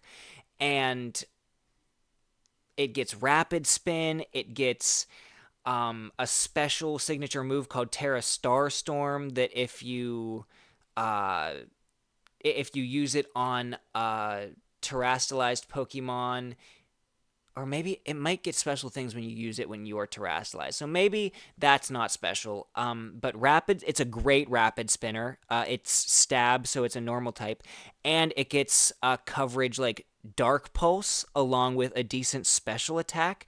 To, I mean, the way I would run Terapagos, regardless of not paying really attention to the matchup at any given week, is like a rapid spin with a Dark Pulse Ice Beam tri attack combo, or maybe even. I don't think I'd run Terra Blast just because it's stab when it's normal, because you can never Terra. Um, but and then if you read correctly, say someone switches a ghost type in, expecting you to rapid spin, surprise, you've dark pulsed them, and then you do it again and they die, and then you're free to rapid spin. Um, I am very excited to see how Terapagos performs because as a VGC player, I haven't got to yet. We're really not focusing on it. I don't think it's a mythical. I think it is a legendary. I think it will eventually be legal, but it is not yet. And I'm treasuring that while I can because I don't want to deal with its stellar form. Anyways, on to Landorus Therian, another tried and true OU staple that didn't fall this year, barely. I'm going to say that, and it will have fallen in the last... It didn't fall. Okay. Fast enough to be usable with a Choice Scarf. Ground and Flying is great typing, other than the 4 times Ice type weakness. And it hits hard, and it hits fast, and it drops Intimidates, and pivots out with U-turn. It's once again been doing the same thing since Gen 5, and it does it very well. There's a reason that specific Pokemon are seemingly immune to power creep. As for Latias, another ice weakness, but I think it can be interesting. Latias has some bulk to it. Its move Mist Ball, its buff. It also got the power buff, and it has a 50% chance to decrease special attack instead of special defense. So effectively making it a little bit bulkier on the special side. Granted, you get those coin flips. And also just another Levitate Pokemon, which is really good for its ground neutrality, ground weakness, ground weakness, ground weakness, ground weakness, moving past Mabostiff, ground weakness. This team is pretty ground weak, as is mine realistically. I think we both kind of went for the same strategy of it's okay that you're ground weak if you have enough flying types and levitate Pokemon. I think they got slightly less than me. No, they did not. They got more than me. But it's still very good. Levitate Dragon Psychic type just matches up with their team so well. It's got plenty of support options. I'm a big Latias fan. And Scizor is such a big threat in Draft League. The last thing you need is for Scizor to come out last Pokemon and just Swords Dance, or not even Swords Dance, just Bullet Punch your whole team to hell. It's very capable of it. It's done it before, and it will do it again. And I really don't even think there's anything more I need to say about Scizor. Once again, a Gen 2 Pokemon that's pretty much been doing the same thing, just bullet punching away. With its, of course, Technician ability, making it even stronger. Now onto this Terra Rhyperior. I saw the Rhyperior pick round 5, and my jaw kind of dropped. And then after the draft concluded, they revealed their Terra captains, and I was back on board again. I think Rhyperior's bulk and power combined with a Terra Water or Fairy, or realistically, even removing that rock type and just going pure ground to reduce some of your quad weaknesses into just normal weaknesses, and then go for adaptability earthquakes, or your water typing makes you resistant to that 4 times super effective water. It makes you resist ice type moves. It unfortunately doesn't make you resist grass type moves, but it does remove your 4 times weakness. And once again, what would a Terra captain be without a fairy? That's why I had to be special and not pick a fairy at all. Because I'm quirky and not like other girls. Um, Empoleon also very obnoxious to my team specifically. It doesn't let me set up webs. It got buffed this gen from it had Defiant, which boosted its relatively weak 86 attack, and it really didn't have many moves to use it with. It didn't have a good physical move set, especially on the steel side. Had like Steel Wing, and I guess maybe Iron Head if you want to use that on an 86 base attack mon. But now it's competitive, so it doubles its special attack. It's vastly better special attack. And also, it is respectably bulky, and with the water steel typing, despite the fact that it is one of the contributors to that massive ground type weakness on the team, I think with its bulk and maybe switching it in before an Intimidator comes in, maybe if someone's foolish enough to give it sticky webs if they need to outspeed Iron Boulder, maybe if they're willing to sacrifice a boost on Empoleon to slow Iron Boulder down, that would be understandable, because round 7 Iron Boulder, one of, if not the most threatening, fastest Pokemon in OU right now. Some people saying it's broken, goes in round 7. We were the only division to let it go past round 1. This is an absolutely insane pick, and I think it rounds this team together so well because, as I said, it is one of those ground weaknesses. Or not ground. Ground weaknesses. It is one of those ground weaknesses, but it is so fast and so strong, and it gets Swords Dance. So if you want to run a booster energy for that speed and then run the Swords Dance, you can. Or if you want to run a booster energy on that attack, and you can run, if I'm not mistaken, Agility, which makes you even faster. Yep, it gets Agility. And I'll click. This is as fast as my Rabombi. At best, I speed tie this with my bug type. And it's got the first ever physical rock type move with perfect accuracy. So, yeah, I would call Iron Boulder one of the scariest Pokemon in the draft and probably on this team, and it went round 7. And that was followed up by Alolan Muck. Alolan Muck's pretty good. Poison Dark typing only gives it weakness to ground moves. It is one of those ground weak Pokemon, but that is the only thing it is weak to. And it's got Knockoff. It's got, if I'm not mistaken, Poison Touch is an option for its ability. But also, if you want to do something kind of nasty, you can switch it in with Power of Alchemy right before a Pokemon dies. And I think it... Now, I might be spouting bull. What does Power of Alchemy do again? Okay, copies the ability of an ally that faints. I was wrong. Don't use Power of Alchemy in singles. Yeah, you're probably going to want a Poison Touch knockoff, Poison Jab, stuff like that. It's really bulky. It's only weak to ground. It's a grounded poison, which they didn't have until now. I think it's all around a pretty good Pokemon. Doesn't hit as hard as maybe it should, but it can inflict the poisons and do plenty of other stuff, so it doesn't really matter. Also, their Terra Mabostiff is super interesting.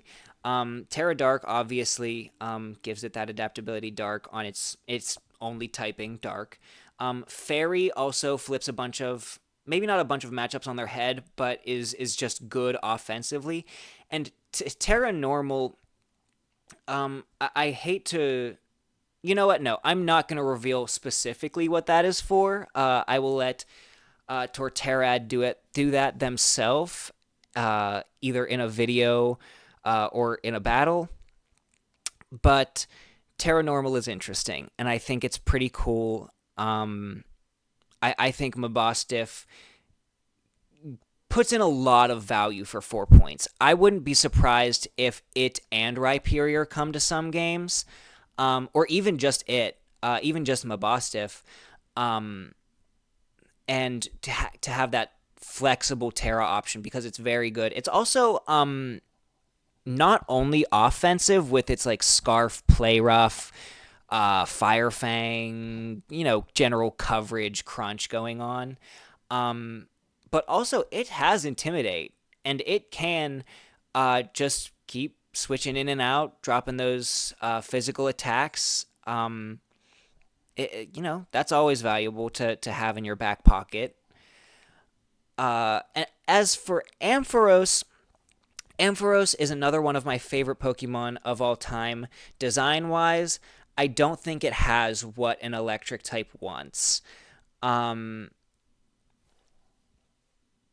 Did they leave Ampharos Tailglow? Did they ever have Ampharos Tailglow? I don't know. They didn't. I don't care. Give it Tailglow. It powered a whole lighthouse with its little glowy parts. It should already have it. But electric type, fairy type, grass type. The grass is great for resisting ground. As I said, this is a pretty ground weak team, and to have a bulky Pokemon like Ampharos suddenly have that grass typing, and I mean, does it get Energy Ball? Ooh. Does it get Energy Ball? It does not. So you'd probably run something like Terra Blast Grass if you want to like actively take things on with this. If you actively want to take ground types on with an Ampharos. Meteor Beam is interesting. I hadn't noticed this until just scrolling right now. Meteor Beam, as I said, is that Glimmora move. Not Glimmora. It's not Glimmora's signature move. I just had mentioned it with Glimmora. But it's that 2-turn move that boosts your special attack and then hits later. And if you run a Power Herb on that goes off in one hit. I mean, that can go kind of crazy with Ampharos' respectable special attack. Jumpluff, I think, is a cool last round 1-pointer.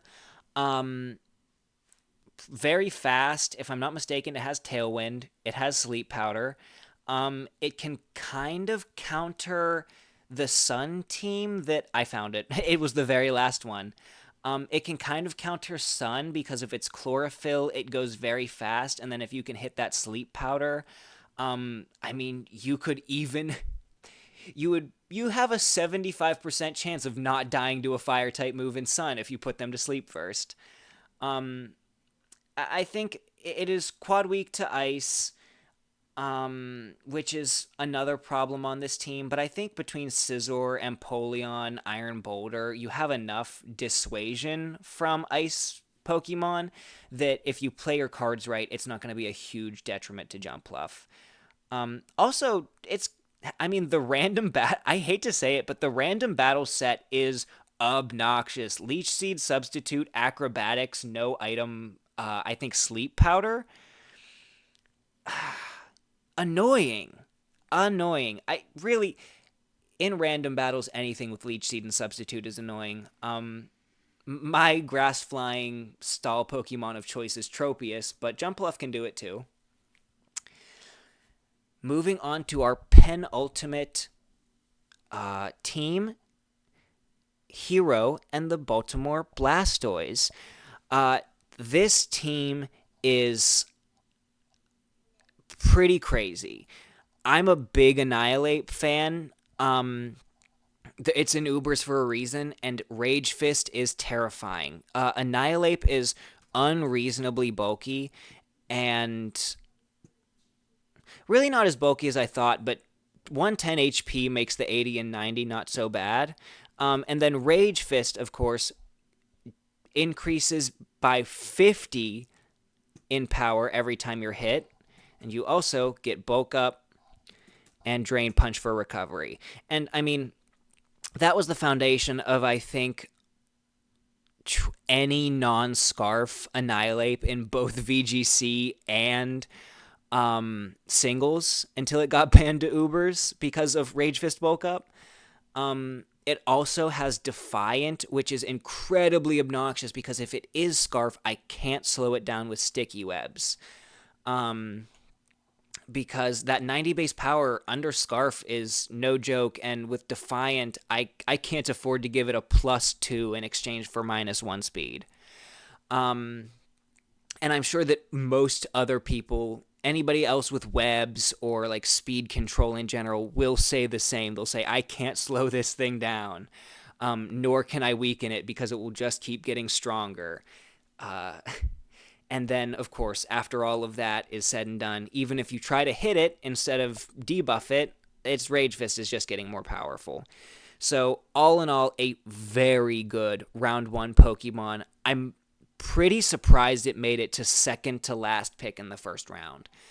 And it's so good paired with Hisui and Samurott, because Hisui and Samurott has Ceaseless Edge, which is some of the most reliable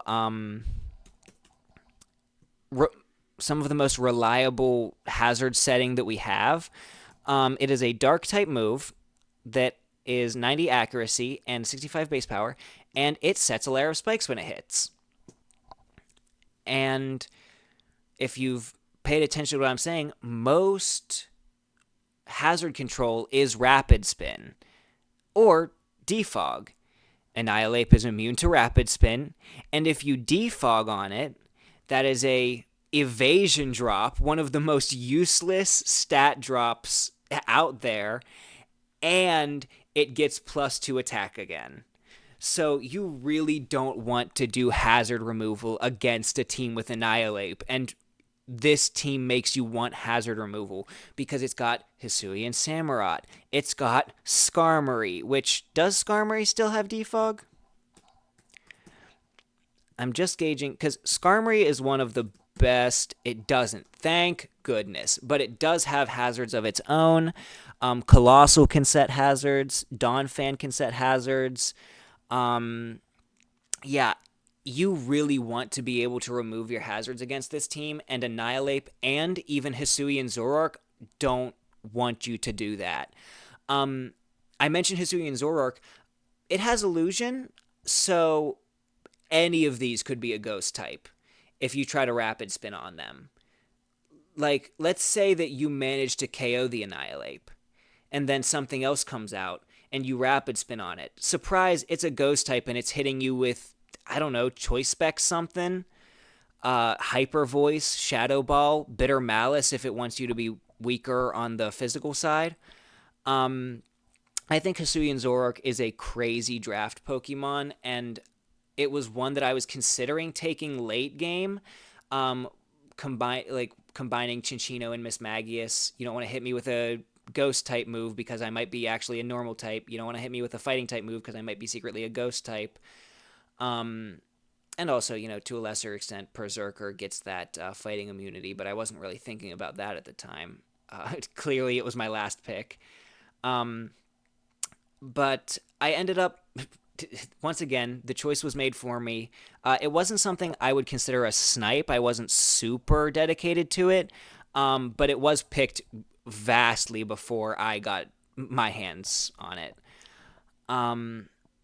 Salamence, incredibly intimidating. There's a reason it has been around for so long. I think it's UU now. It is UU now. Another victim of power creep, but I mean, it's got physical sets with Dragon Dance and Moxie. You can intimidate and throw down a special set. You can set Tailwind. Once again, not sure how good that is in singles, but you can. You can do a mixed set, hit someone with a Draco Meteor, and then ditch your halved special attack and start using physical attacks. It's got coverage out the wazoo. I think Salamence is incredibly good, and I think it's got a lot of potential as probably a Scarfer in this metagame, given its 100 speed is not bad, but I think a choice Scarf could make it untouchable. Not untouchable, close to it though. I already mentioned Skarmory, one of the most prolific defensive Pokemon of all time. It has Recovery with Roost. It's a Steel Flying type. It's got Spikes and Stealth Rock and Iron Defense and Body Press, and it's insanely hard to break on the physical side. There's very little you can do to a Skarmory physically that will scare it. Yeah, I mean, that's really all there is to say. It's not super complex with Skarmory, but it is very powerful. You get on the field, you either set your hazards or you Iron Defense, and you have free reign from there. And then they have the Colossal. Terra Captain Colossal is very interesting. I don't know how much I believe in Colossal. Although now that I'm looking at it, that bulk is surprisingly good. And once again, very bulky very bulky Terramon with that Terra Fairy, Terra Water to kind of... I imagine the Terra Water is to resist Water-type moves and then retaliate by getting Steam Engine and getting +6 speed, because 96 times 3 is still, 288? With no investment, you're still outrunning a lot after one Steam Engine proc. It's also got Flame Body and Flash Fire, two more great abilities. Flame Body can burn on contact moves, which fighting type moves are going to be contact. Ground moves, not all of them, but they're a lot physical, which makes them more likely to be contact. And of course, it punishes U-turn by resisting it and giving that Flame Body option. I still don't know how much I believe in Colossal, but I might believe in it a little more. I think you're typically going to go for Terra Fairy. I think Fire is probably just the best option because it's one of your stab types that you have to take, and it has, the best moves like Overheat. But Terra Water, you're not resisting your ground moves. You're resisting your water moves. You really don't want to take a Grass Knot. I think Fairy is probably the best for Colossal, but I'm sure there's use cases for the other two. Definitely Water. I don't know how much you bring Terra Fire Colossal to matches. Gardevoir is a somewhat scary Pokemon. It's a little bit power crept at this point. It doesn't feel like it hit as hard as it used to, and it doesn't feel as fast as it used to. But a choiced set with Psychic and Moonblast, it's tried and true. It'll do the job. It can outspeed a decent amount of things. And I'm sure it also gets tech moves. I know it gets Mystical Fire for coverage against Steel types. So that's a little threatening if you want to try and counter Gardevoir with a Steel type. You could just get Mystical Fired, especially if you're a special attacking Steel type, which are somewhat rare but have become a little more common in the past couple gens. And maybe even with some Terra Steel Terra Blasts off of some special attacker somewhere around here. Rotom. Rotom. Um, and that brings us to Donphan, which is the normal version of Great Tusk and Iron Treads. Once again, it was a fully evolved Pokemon for a while before Iron Treads and Great Tusk showed up, and obviously it doesn't evolve into them. But that doesn't mean it's useless. It still has, it's still a bulky ground type with access to Rapid Spin. Gets pretty crazy coverage. It gets stuff like Ice Shard for priority, so you don't have to invest in your speed that much if you just want to like chip things down. I think Donphan's a great pick, especially to get it so late into the draft. Revavroom, Revavroom I know was taken as a transaction. This team went through an overhaul in the last kind of hours of the grace period when we could make as many transactions as we wanted. That's when they added Hisuian Zoroark. They didn't have that originally. They didn't have Terra Revavroom, nor Porygon 2. They may have already had Leafeon. But Revavroom went undrafted in the draft, which is crazy because, once again, as someone who has watched draft content, even though I haven't played it, I have heard that Revavroom is one of the best Terra Captains out there. It has Filter, which reduces super effective moves damage. So even if you do, get red and take super effective damage, you can tamp that down a little bit. Overcoat doesn't allow you to get stun spored. Even if you Terra, you're still immune to Sandstorm. Hail doesn't exist anymore. Powder, I don't know what other powder moves are super relevant, but you're immune to those with Overcoat. And I think that being able to Terra out of this Steel Poison and into a Steel Flying or Water type is very good because you can bring it in as a grounded Poison type and then immediately lose that Poison typing. And I mean, if you go Flying, you go from 4 times weak to ground to completely immune to it. So I think it's very good for a getting a free turn off. Going for a shift gear and kind of running amok from there after, whether or not it came in on Toxic Spikes, it's nice to come in on Toxic Spikes and get those removed. But yeah, with this Revavroom, you just come in, you click your Terra, you click shift gear, and you start going.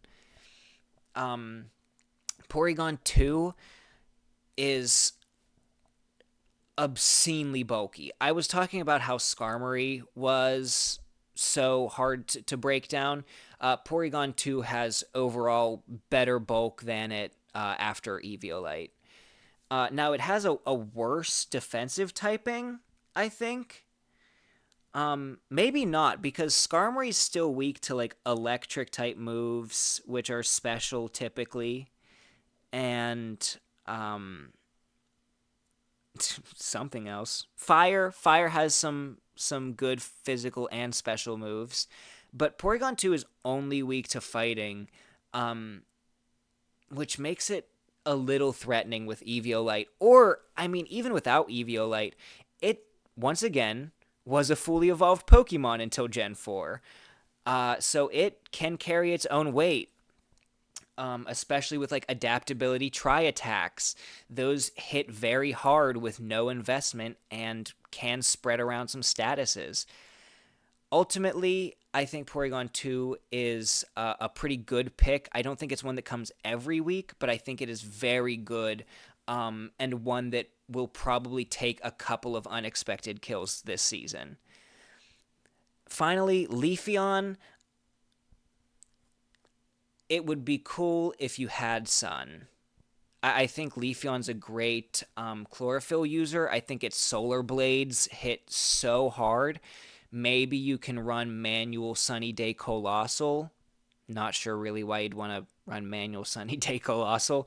But if you want to boost up that Leafeon with Chlorophyll, start really getting it going, or maybe just like a Swords Dance set. Does Leafeon get Trailblaze? If Leafeon gets Trailblaze, then you can boost your attack and then start boosting your speed. It does. So it gets a stab Trailblaze, which is pretty cool.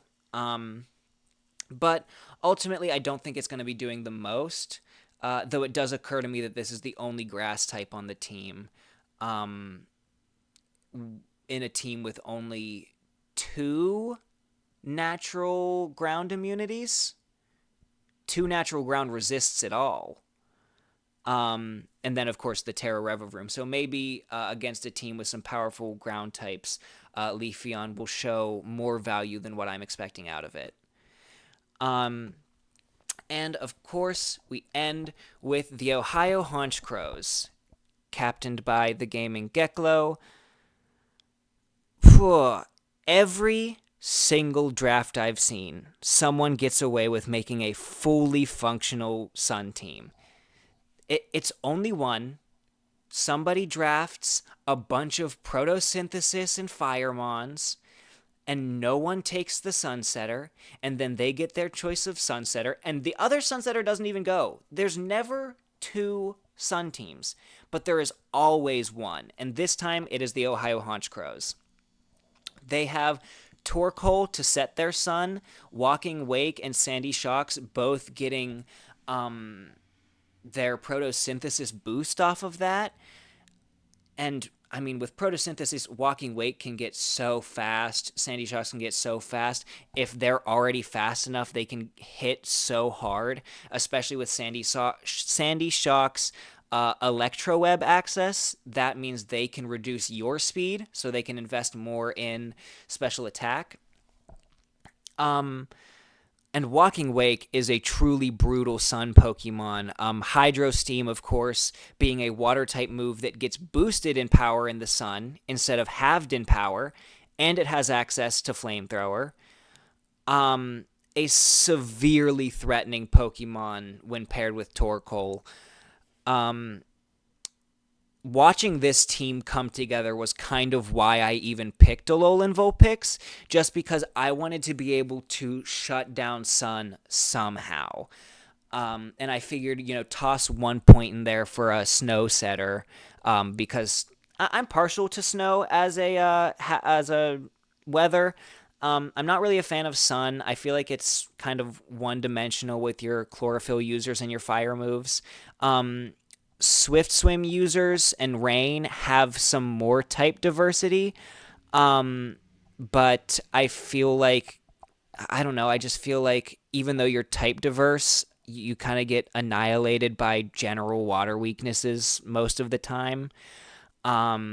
Sand, it just feels like it doesn't get the kind of value you want out of it. It feels like there's not enough abusers. Like, sure, you can run T-Tar Excadrill, but if you don't get both of those in draft, you really kind of are crap out of luck unless you pick up like Lycanroc, I guess.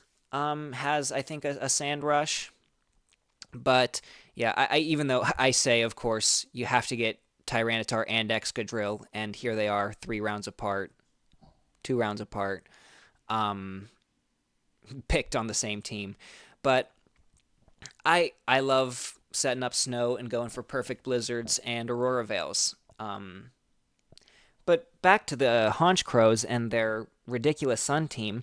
Those are really the only abilities that take that take benefit from the Sun. However, Ogerpon Hearthflame, and I'm going to point out this Terra Fire Decidueye as well.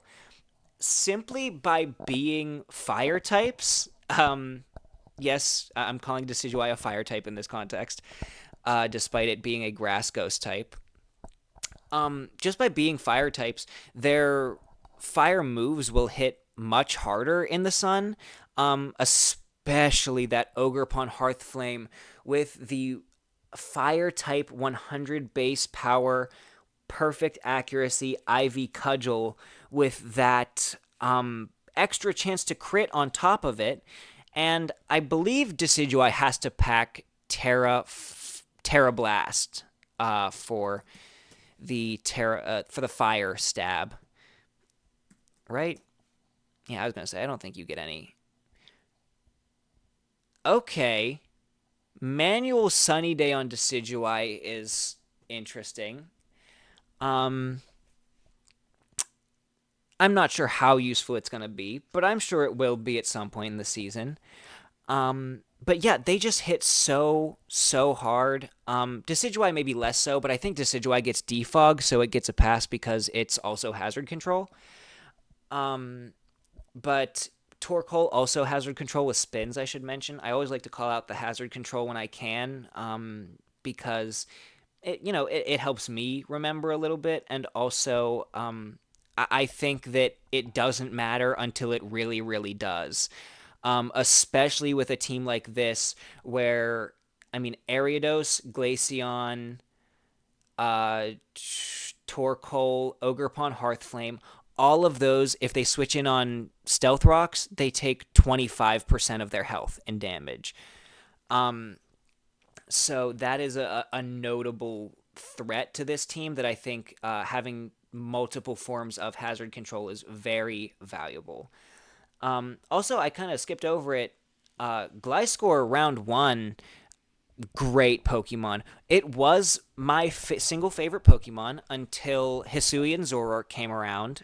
And then Hisuian Zoroark was swiftly coup d'etat, not coup d'etat, swiftly replaced by Mousehold, our, of course, mascot. I keep scrolling up to show you the logo here, but it is in fact over here. I don't care how badly it is drawn. I'm gonna keep putting it on the screen. But yeah, so for a very long time, my favorite Pokemon was Gliscor. And the fact that it's good competitively is entirely unrelated to that. I frankly liked it. I liked the ground ghost type, not ground ghost, ground flying typing. I liked its design, and I really liked its personality because this was back when I still watched the anime, because Diamond Pearl Platinum was the best part of the Pokemon anime. But anyways, insane hazard setter. It gets Toxic Heal, which is brutal. Luckily, I took the other Toxic Heal Pokemon. But yeah, it gets Toxic Heal, which means when it's poisoned, it recovers. It gets Substitute. It gets Fling to fling that Toxic Orb.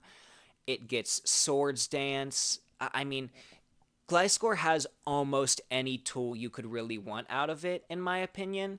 I'm glad it's back now, but I understand why it was banned in OU when it first came back in the Teal Mask. Between it and Goldango, it was just setting hazards and sitting there, which is it's very good at. You can get stalled out by Gliscor if you aren't careful. You can get swept by Gliscor if you aren't careful. So, be careful. Bring an Ice type. Mew, hundreds across the board, can learn any move that is a TM. It's just so adaptable. It's definitely one I would eventually like to try in Draft League. I didn't really prioritize it this time. But I think Mew is a sick pick that I would very much have liked. Just between, it's got Synchronize, so, if you paralyze it, poison it, burn it, anything, it does the same to you.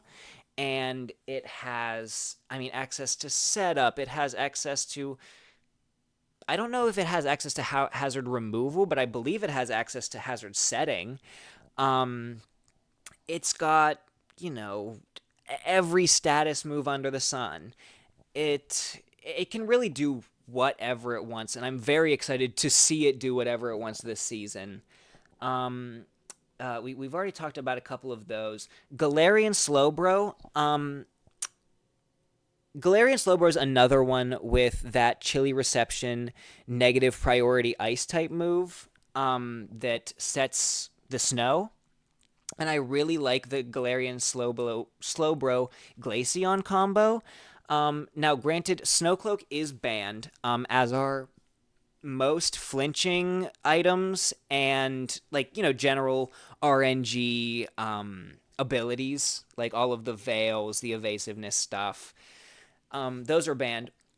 But regardless, what is Glaceon's other ability? Because I think it might be Ice Body. Yeah, Ice Body's so good, especially with that, you know, you've got your defense doubled in the snow. You've got perfect blizzards. You're healing 1/16 every turn. I think that chilly reception into Glaceon can be very good. And also, if you want to bring your Torkoal back out, but Sun's about to expire and you don't want to waste your drought, you can chilly reception into Torkoal and fresh restart your drought, which I think would be a pretty cool tech. Zangoose as a Terra Captain. I've tried Zangoose. It doesn't really work for me. Toxic Boost is just not as good as Guts because self-procking your Toxic Orb gives you Toxic and not Poison. So basically, whereas with Burn, with Guts Burn, you are taking 6% of your health every turn, and you are getting a 1.5 times strength boost out of it. With Toxic Boost, you're taking 6, then 12, then, if I'm not mistaken, 18, and so on and so forth, and you're still only getting the 1.5 times boost out of it on a move set that is a little bit lackluster. I think it has its place. I think maybe like Toxic Boost Quick Attack as like a revenge killer kind of cleanup mon is interesting. It does have Facade, which is always good with one of those status boosting abilities. And the Terra Dark, I believe, is probably for Night Slash, one of its only coverage moves. Yeah, I have to say I'm not a super big fan of Zangoose. The Terra Poison is interesting. I feel like it's mostly thematic for being the Toxic Boost Pokemon and not so much for actual use. Because I feel like if you were mostly focusing on the fighting resistance, you'd just go Ghost. But who am I to say? For all I know, Poison Jab Zangoose will pop off week 1. Does it get Poison Jab? I keep fact checking myself. You have to get Poison Jab. Thank goodness. Okay, it does. So yeah, who knows? Paldean Tauros, another great Intimidate mon. It breaks screens with Raging Bullet signature move. A pure fighting type. As I said, very good at hitting things for super effective damage. Not a super complex Pokemon. I think I would personally have either gone for the... Oh, I was about to expose myself for being a fool. Control F. Show me. I'm looking for Tauros. Oh, no. The Aqua and Blaze are separate ones that didn't get picked. Yeah, I think I would probably go Aqua over the normal form. Where did it go? Oh, yeah. I just got to change it here. However, of course, that is worth 4 points more, and clearly they didn't have the budget for that. Maybe in that case I would have taken Blaze and dropped Ariados. But you know what? I'm not gonna bash Ariados. In fact, I'm going there right now. Terra Captain Ariados. I don't think it's good, but I love it.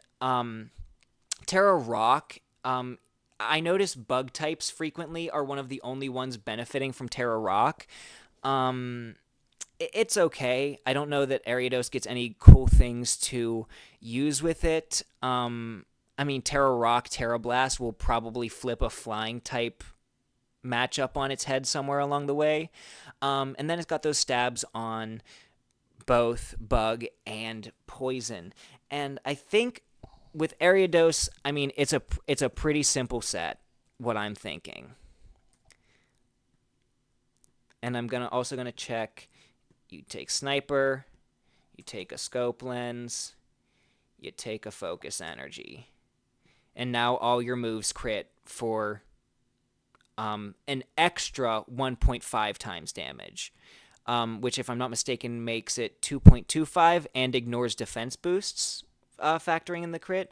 So your X scissors are insanely powerful, and you can tear a bug.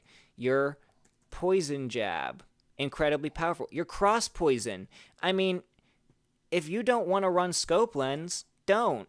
Focus energy cross poison guaranteed crits anyways.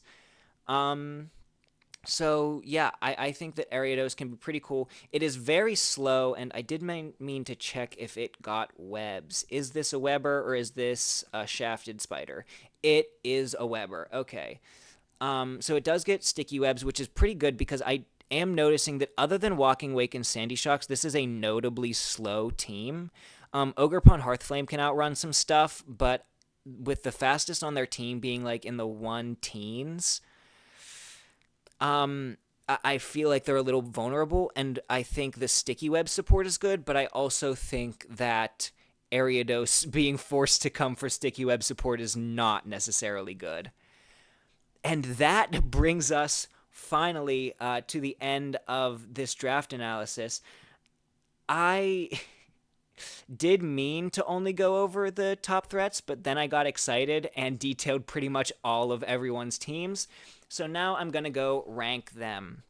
Ohio Haunch Crows, I think their sun mode is powerful, but I think that, as I said, they're a little slow, maybe outside of sun with Walking Wake. And they've got, I feel like there's something missing. There's a type there that should be there. Do they have a steel type? They don't. They don't have a steel type. They have a ghost type, but it's one of their Terramons. It feels like something's missing from this team, and I wish I could put my fingers on what it is, but I still like it very much. I think that the sun mode is great, and I think it functions even without sun. You know, just that Ogerpon Hearthflame, Walking Wake with booster energy, Sandy Shocks, slap a booster energy on it. You know, you don't need the sun for booster energy. Baltimore Blastoise, I would also call this, I think I would call this a B tier. Now, I should mention that this is going to be relative to the draft, of course. I think this is a very solid draft for everyone all around. And I think that there might be one team I put in D tier. That doesn't mean that's a bad team, and it doesn't mean I'm afraid to go up against it. It means that I think that is probably the inherently weakest team in the draft, but that certainly doesn't mean it can't be played to great success. So I think with the Baltimore Blastoise, it seems like a lot of hazard setting, and I know I said that's a really good thing, and like spin blocking, defog blocking, stuff like that. But I think they might need more than that to go all the way. And also, if you look, no legendaries, no Paradox Mons. And I respect it, but they might just get hard stat checked. Despite that, I'm going to leave it in B because of the Annihilate, Hisuian Samurott, kind of including Hisuian Zoroark core for the obnoxious, like, you're not allowed to remove hazards. If you even try, I'll get more powerful. Torterrad with the Torterrors, if they didn't pick up the round 7 Iron Boulder, I would probably call this a C tier team. I think with the Iron Boulder, this is another A tier team. Yeah, I mean, Terapagos, great spinner. Landorus, Therian, everything has already been said about it. Latias, Scizor, Rhyperior, incredibly bulky. They're all just so good. It seems like they've got a lot of good Mons, maybe not the most explosive, but they've got plenty that can certainly do their job. The Grand Canyon Gallades, this is another one where I wish I could put my finger on what's missing. It feels like they have like a bunch of moderately good threats. Um, they've got a lot of bulk, but I don't know how hard they hit in return. I feel like outside of like their Terramons, which don't hit that hard without Terra, they might have some hard times getting off damage. Dragalge's slow. Goldengo's pretty good at getting off damage, but I mean, once that goes down, then it falls to, I mean, probably Quaquaval, Hisuian Electrode. So I think at the end of the day, I give the Grand Canyon Gallades probably a C tier team for this draft. But I'm still very excited to see the Goldengo, Tinglu, Deoxys Defense hazards. I'm excited to see Quaquaval sweeps. I'm excited to see Shaman do anything. And I'm excited, hopefully, to see Knuckle Stack. As for the Sacramento King Shields, I mean, we're looking at like a good Gen 5 team right here. And then we've got the bulk. Once again, I think they've got so much bulk that I think their heavy hitters are kind of like, if you can break their heavy hitters, you're not really under much threat. That being said, I think their heavy hitters are very good between Garchomp, maybe Boom Sparse, Hisuian Typhlosion. I think that's another C tier. I think that it has a lot of opportunities to kind of stall out, but I think against a team that doesn't get stalled, I think it crumbles pretty quickly. As for... Oh, there's a Sacramento King Shield. I just realized that was Bullet Punch City. I thought this was in like a specific order, but whatever. Now for Bullet Punch City, we have a very solid team. I think that this is how you do a bulky team that can actually hit back. And because of that, I'm going to put this as an A-tier team. Once again, nothing super like, oh my goodness, I'm in trouble. Meowscarada and Iron Bundle definitely together are strong, but I don't think they're enough to pull it into S tier alone. And I think that Flygon, Monkey Dory, Iron Hands will probably also pull a little bit of offensive weight behind them. Hence why it's an A tier. The Aberdeen Iron Bundles, Aberdeen Iron Bundles are an S tier team. That might be the opinion of someone who doesn't have a dark type. Meanwhile, most other teams do. Maybe that's a worthwhile transaction to look into. But Sneasel Iron Crown Indeedee looks crazy. Shell Smash Torterra, insane. Darkrai, a great first pick in my opinion.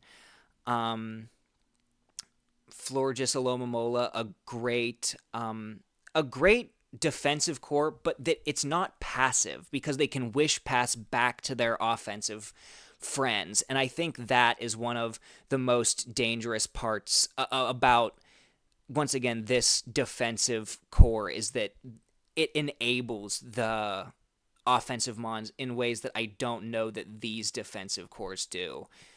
So once again, S tier. The Fairfield Ferrothorns, it's another one that it just looks like something's missing, although I would say less so. Their lower picks are maybe lower for a reason. I like the Minior pick. I hope Dusknoir proves me wrong. But this stuff up here, the Roaring Moon, Gengar, Metagross, Ursaluna, Regieleki, even Galvantula with its webs, and I mean Conqueror is a heavy hitter. I think these mons are enough to bring up these ones, and I also like this double bulky Terra thing they've got going on. I don't think it makes them an S tier team, but I do think they are definitely A tier. The Las Vegas Corviknights, another S tier team. Galarian Slowking into Baxcalibur, so scary. Great Tusk, Greninja, Staraptor for whatever it wants. I mean, it can run Intimidate, Reckless. I think really its only weakness is that its Terra Captains could be stronger, but not that much stronger. They're still 8 and 7, so and I mean Volcanion wheezing with the Levitate and the Water Absorb and the I think once again that's an S tier. That is an S tier. The Ridiculous Reuniclus. Now, I have a lot of faith in this team. I think that this team could go crazy. I'm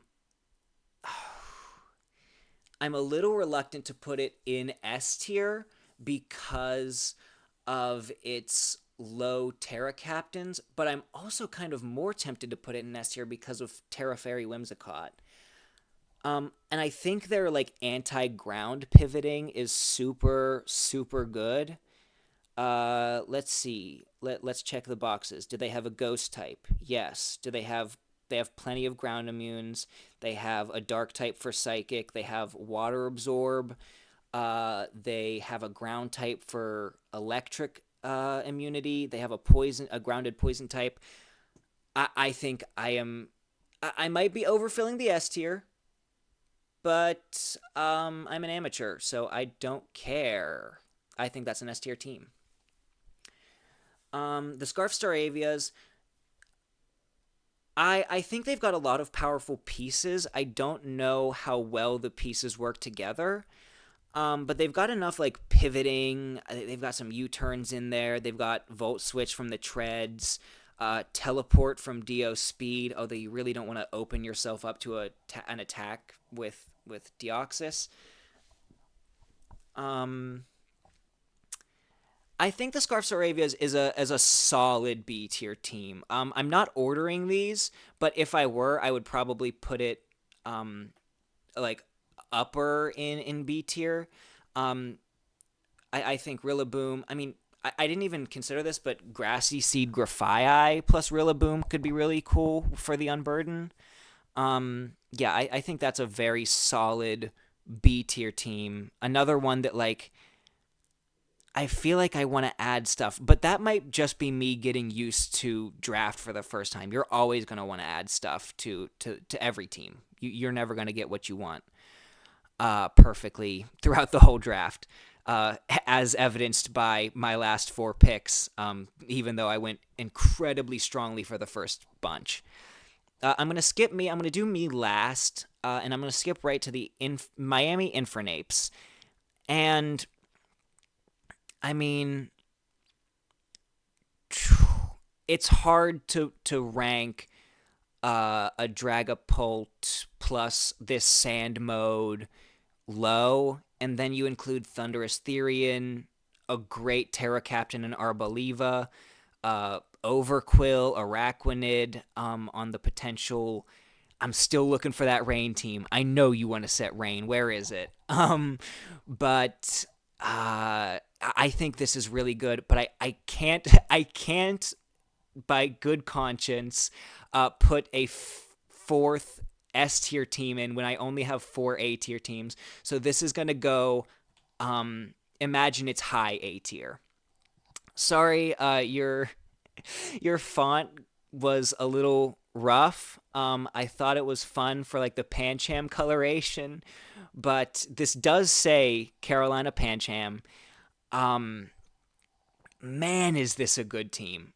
I think without much discussion, I would be confident in putting this in A tier.